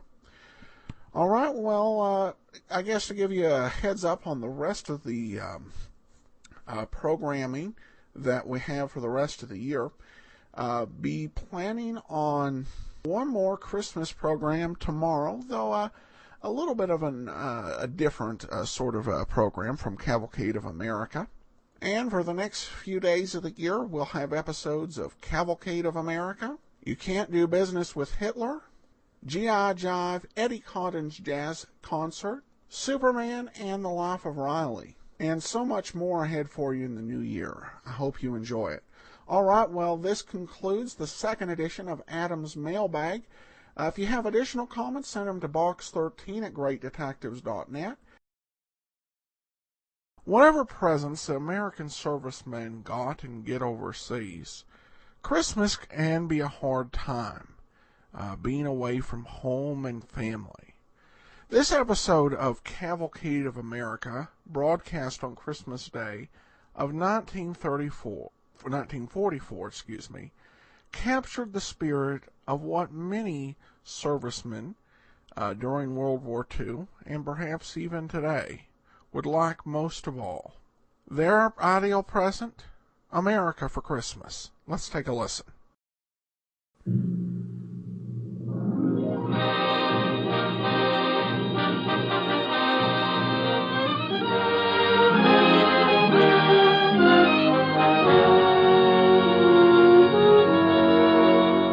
Presenting Walter Houston in America for Christmas on the Cavalcade of America, sponsored by the DuPont Company, maker of better things for better living through chemistry. Good evening. This is Walter Houston. Tonight on a small island in the lonely distances of the Pacific, an island you never knew before existed and will find with difficulty on the map, a troop of soldiers, a handful of Navy men, a few Marines, one or two flyers, and a medical staff are celebrating Christmas. I said celebrating, but perhaps there is a better word for it. Perhaps I should have said reminiscing about their former Christmas celebrations which took place in the dim and distant past, in different settings and under different circumstances. It is with such servicemen and women as these in mind that tonight we bring you this special Christmas play. And so, with the best wishes of the season, the DuPont Company presents America for Christmas by Peter Line, in which I have the pleasure of appearing in the part of a master of ceremonies for an overseas USO camp show entertainment unit. And we're happy to have as our soloist an authority on American folk music, the composer of Ballad for Americans, Earl Robinson.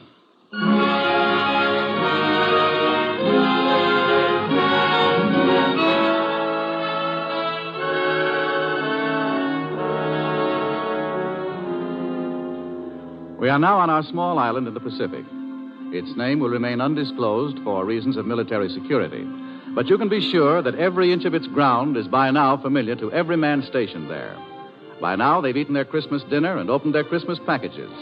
But there's one remaining package addressed to all the men still to be opened. A package of good cheer and glad tidings to the men in their home away from home.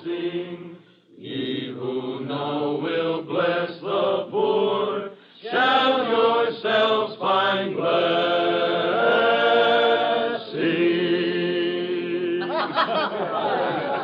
The group has just finished a Christmas carol, and the MC, an old vaudeville trooper, steps forward to open the show. Very good, very good. I'd like to sign you all up to join our troupe.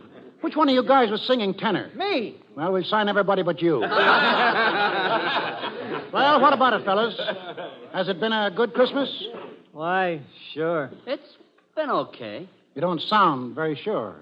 Who you guys kidding? Not even yourselves. 2 Christmases ago, I was in Oregon standing 2 feet deep in snow. Look at these palm trees. Is this Christmas? Yeah, that's what I thought. That's what all of us in this troupe figured. Me and Marilyn here, and June, and the quartet there, and Sandy over there with the guitar.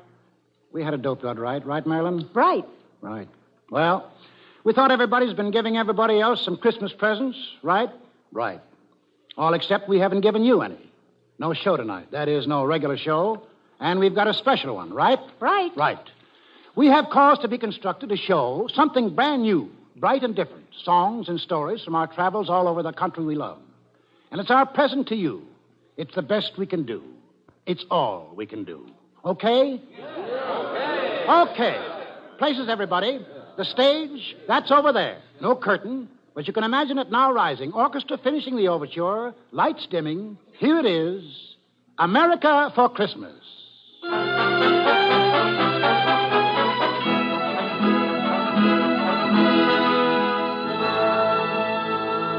Roll on, Columbia, roll on. Roll on, Columbia, roll on. Your power is turning our darkness to dawn. So roll on, Columbia, roll on. Roll on. Columbia? Who's that? What are they singing about? They're singing about America, young lady, and Columbia is her symbol. She's a big country and a great country, a hot and cold country, an empty one and crowded. She's an all-over country. And whatever you want, you'll find her in America. That's why they're singing about her. They? Who are they? Why, they're the people, young lady, the people who live in America and sing songs about her and tell stories about her and lie about her and brag about her and love her. The farmers on her plains and the men who built her cities and made her strong. Roll on, Columbia. Roll on, Columbia. They're all over America right now, singing and talking and telling tall tales. If you want to meet them, you'll have to travel the whole country fast. Let's go. All right, and discover America all over again. Where do we start? Well, let's see. Might as well start where the Pilgrims started, I guess. On the shores of New England. Oh, Stormy was a fine old man. Do me way, oh, storm along. Oh, Stormy was a fine old man. Way, hey, hey, Mr. Storm along. I wish I was old Stormy's son.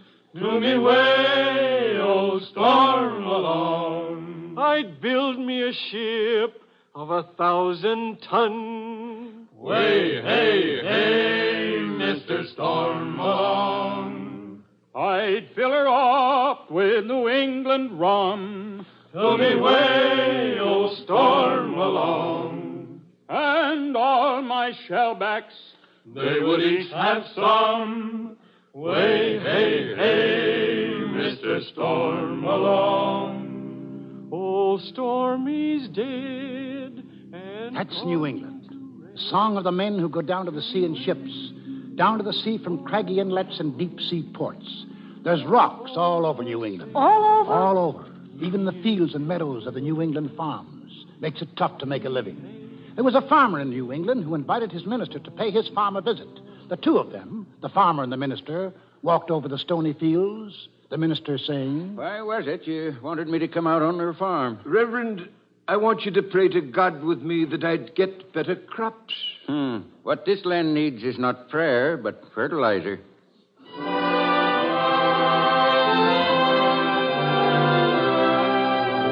That's New England, a rocky country.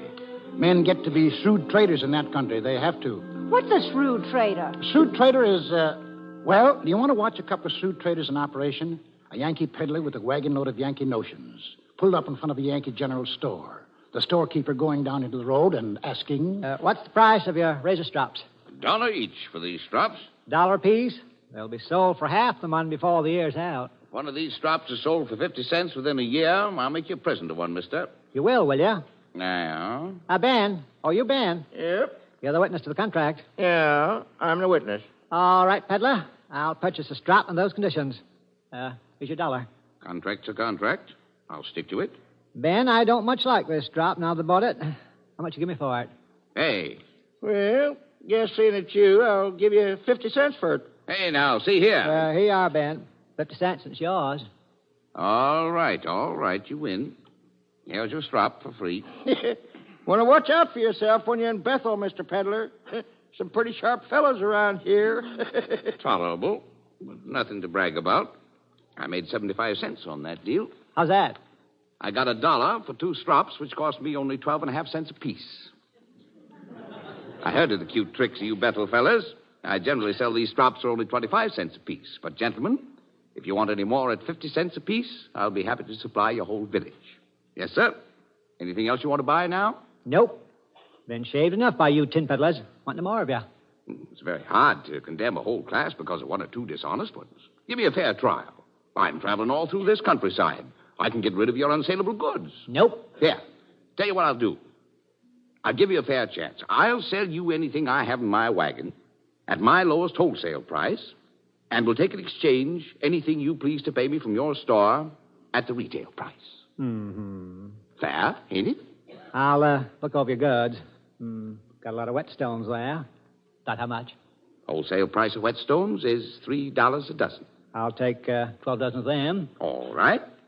That's $36 you owe me, for which I'm to take such goods as you please at retail price. Now, what are you going to pay me in? In whetstones, retail price 50 cents. You get just 6 dozen.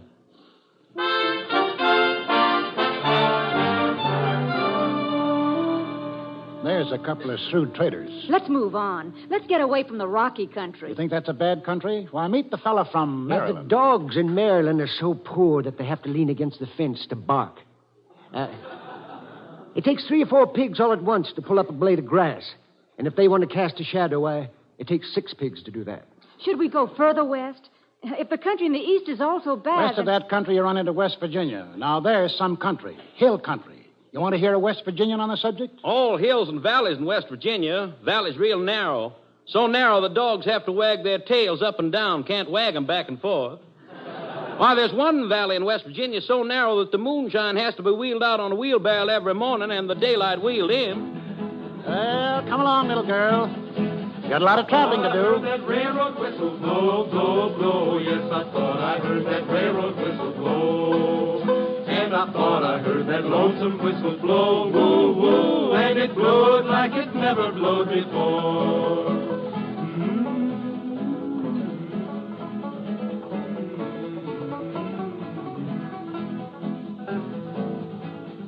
Taking this train, jump on. Where's it go? West? West, and it goes right by Pittsburgh. Have to look fast if you want to see it. Where is it? I want to see Pittsburgh. There's a Pittsburgh fella.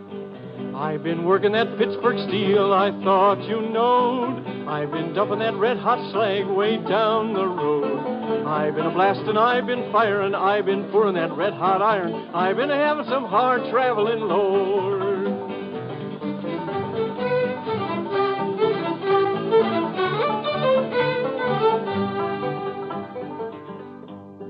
If you want to get iron, you go in the hole. You want to get zinc, you go in the hole. You want to get lead, you go in the hole.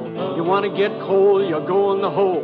You want to get oil right out of the ground. You dig a little hole about 10 miles down, and that's what you get by going in the hole. Still going west. Same road that Daniel Boone and David Crockett took. Only we can go a little faster. Riding on the Wabash Cannonball.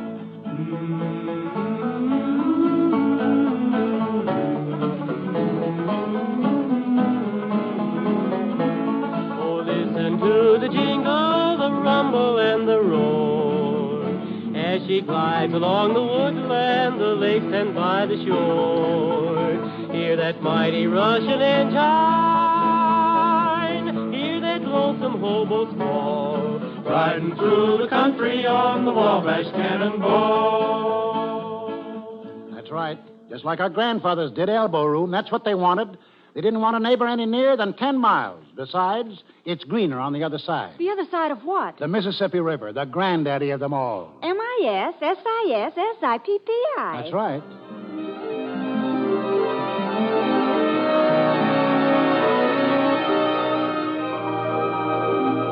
The rivermen, the boatmen, floating down on rafts, talking easy on the night air, talking big, talking quiet, making up stories just to hear the sound of their tongues wagging. Like these two men, talking about their river, the big old Mississippi. Listen to them. Yep, this nice old muddy Mississippi River water is wholesomer to drink than the clear water of the Ohio. Let a pint of this yaller Mississippi water settle, you'll have about a half to 3/4 of an inch of mud in the bottom. What you want to do is keep it stirred up. Yep, that's right. Now, there's nutrition in this good old mud. And you look at the graveyards, that tells the tale. Why, trees won't grow worth shucks in the Cincinnati graveyard. But now in the St. Louis graveyard, why, the trees grow upward of 800 feet high. And it's all on account of the water the people drunk before they laid up. A Cincinnati corpse don't richen the soil any.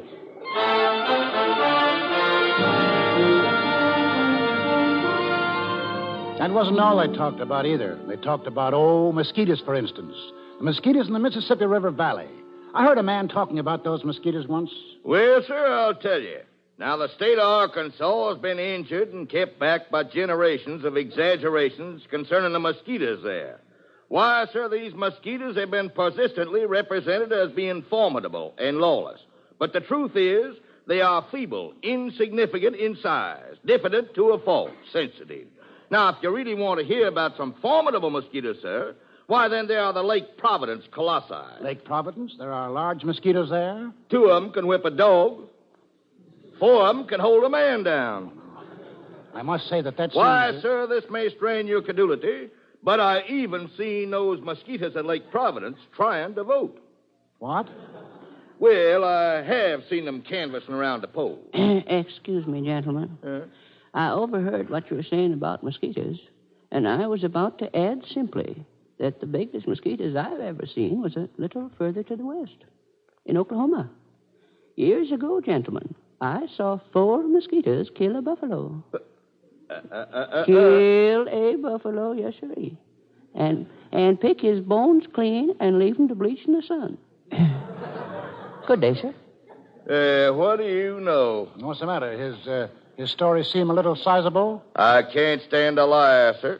I just can't stand a liar.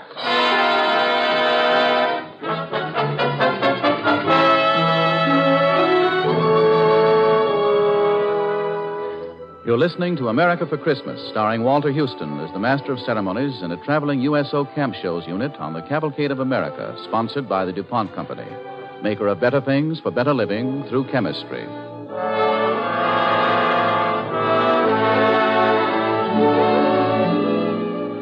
In our play tonight, Walter Houston portrays an old vaudevillian who is leading his USO troop through the Southwest Pacific. And on this Christmas night, they are entertaining a company of servicemen and women on a tiny Pacific island, entertaining them by giving them the best Christmas present they know, a memory of America as they remember her through our American folklore. They've covered the eastern half of the country in their special Christmas show. They're in the valley of the Mississippi right now, and I think... Yes, they're in the station, buying their tickets to the next stop. Oh, that Rock Island line is a mighty good road, yes, that Rock Island line is a road to ride. And if you want to ride, you gotta ride it like you find it. Get your ticket at the station on the Rock Island line. And so now we're across the Mississippi. This must be Arkansas. Please, Marilyn. What's the matter? The name of this state is not Arkansas, my poor benighted child. It isn't? That's what it looks like when you see it. Arkansas. No. Now, maybe you don't realize how strongly folks in this state feel on the subject. Years ago, there was a debate right in the state legislature when someone proposed that the state go on record to change its name from Arkansas to Arkansas. Another fella, he got up and made a big speech. Mr. Speaker, you blue-bellied rascal. I have for the last 30 minutes been trying to get your attention. And each time I have caught your eye, you have wormed, twisted, and squirmed like a dog with a flea in his hide. Gentlemen, you may tear down the honored pictures from the halls of the United States Senate. Pull down the stars and stripes. Curse the goddess of liberty. But your crime would in no wise compare in enormity with what you propose to do when you would change the name of Arkansas. Compare the lily of the valley to the gorgeous sunrise, the discordant croak of the bullfrog to the melodious tunes of the nightingale, the bray of a Mexican mule to the classic strains of Mozart. But never change the name of Arkansas. No, 1,000 times no.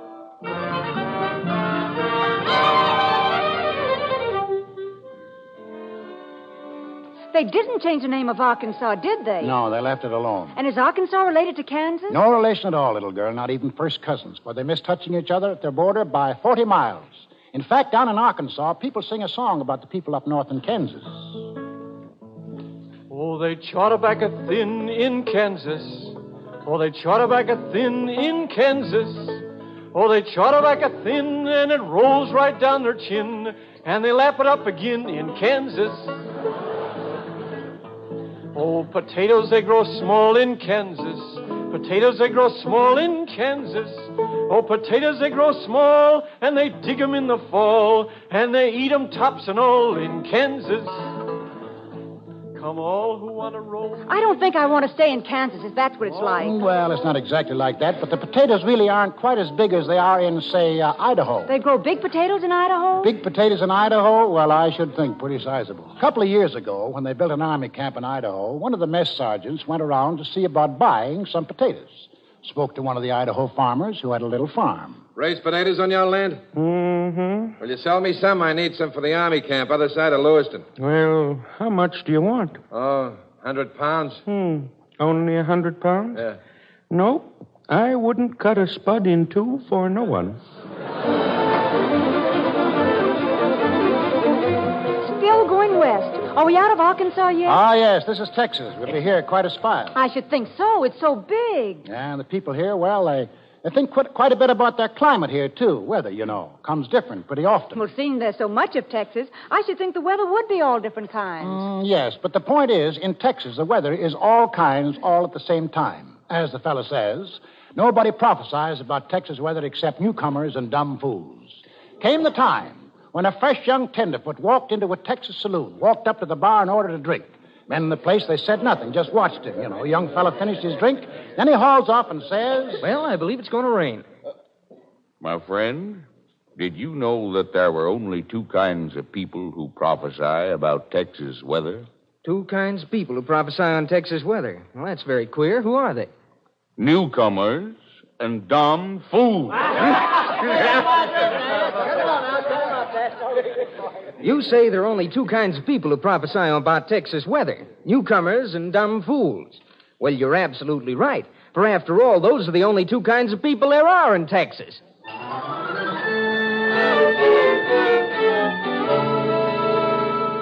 Cow country through here, and to the north, and to the west. Further on west, you come to the desert, where it's dry. Yuma, where it's been known to get pretty warm sometimes when it's summer. And the migratory workers sing in the evening. I work in your orchard of peaches and prunes, and I sleep on the ground neath the light of your moon. On the edge of your city, you see us now and then.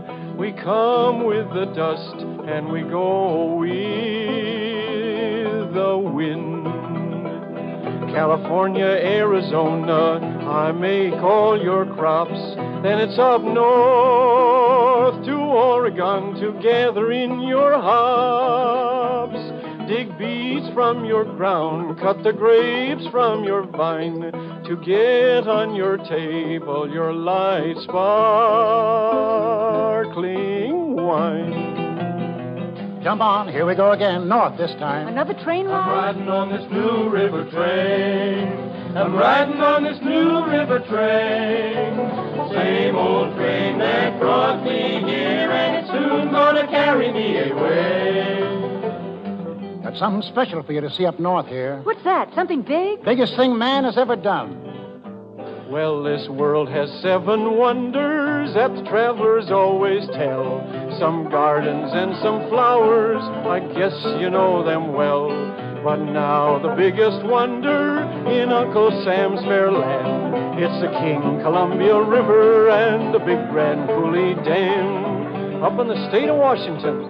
She winds down our granite canyon, she bends across the lea, like a silver running stallion down her seaway to the sea. Well, she ripped our boat to splinters, but she gave us dreams to dream of the day this Coulee Dam would cross that wild and wasted stream. Now as we join in battle to make all people free, that old Coulee Dam is fighting along with you and me. Yonder flies a flying fortress to fight for Uncle Sam, spawned upon the Columbia River by the Big Grand Coulee Dam. California. Are we going to California now? Climate, that's all there is in California. The Californian says... We got the healthiest. It's so healthy, when we started a graveyard, we had to shoot a man. Hearing which, if you raise your eyebrows in polite disbelief, the Californian says further... We don't have to prove it. We admit it.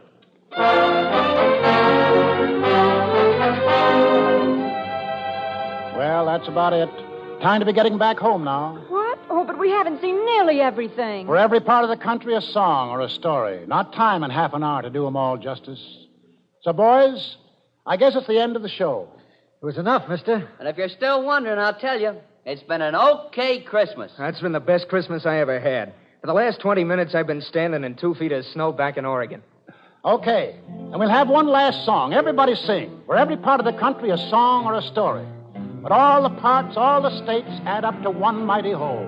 One America. Roll on, Columbia. Roll on.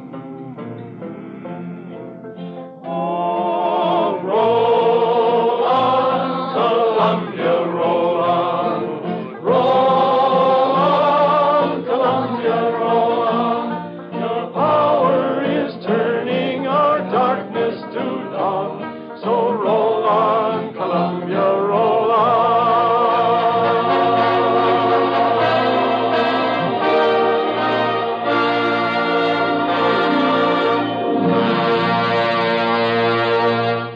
To you, Walter Houston, and the members of tonight's Cavalcade cast, our thanks.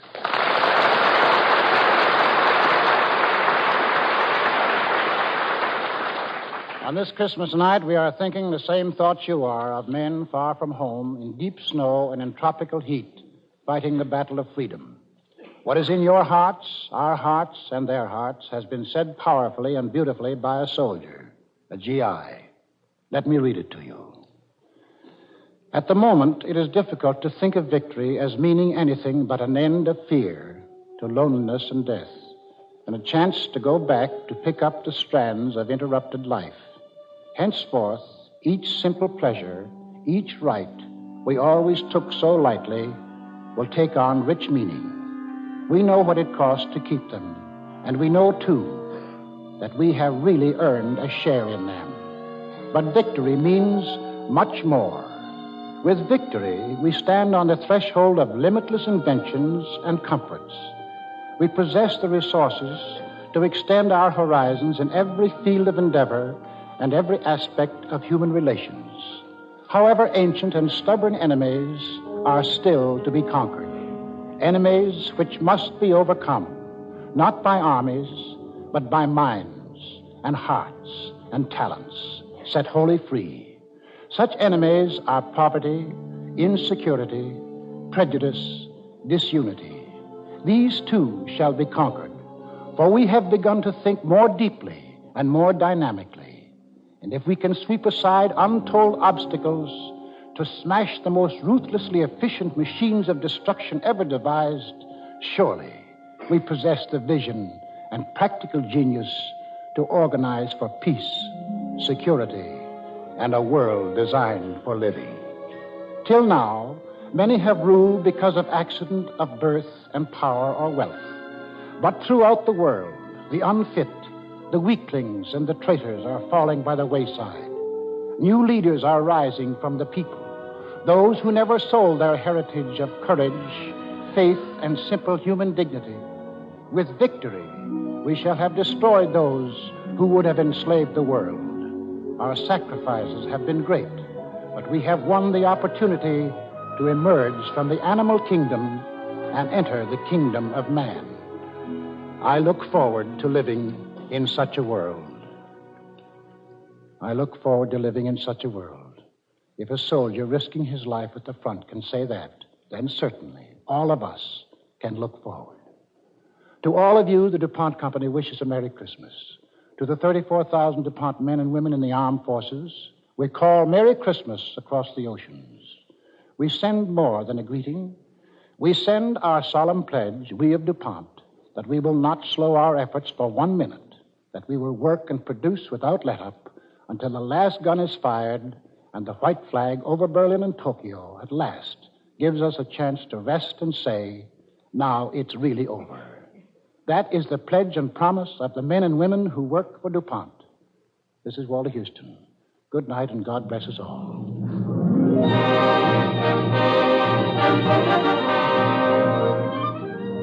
Next week, the Cavalcade of America will bring you Anne Harding in Westward the Women, the story of Abigail Scott Duniway. Abigail Duniway, a farmer's wife, lived in the Oregon Territory in 1850. She managed a household. She raised 4 children. She was an average woman of that place and time with one difference, and this difference was an idea born in Mrs. Duniway's kitchen, an idea which today affects the life of every American woman who fought for it. Listen next week to Westward the Women, starring Anne Harding on the Cavalcade of America.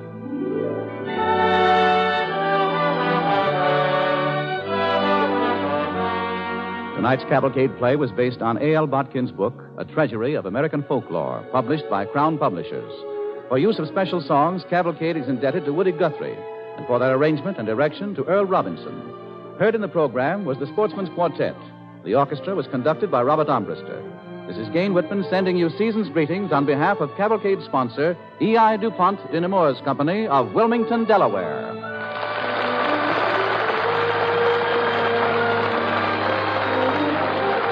This is the National Broadcasting Company.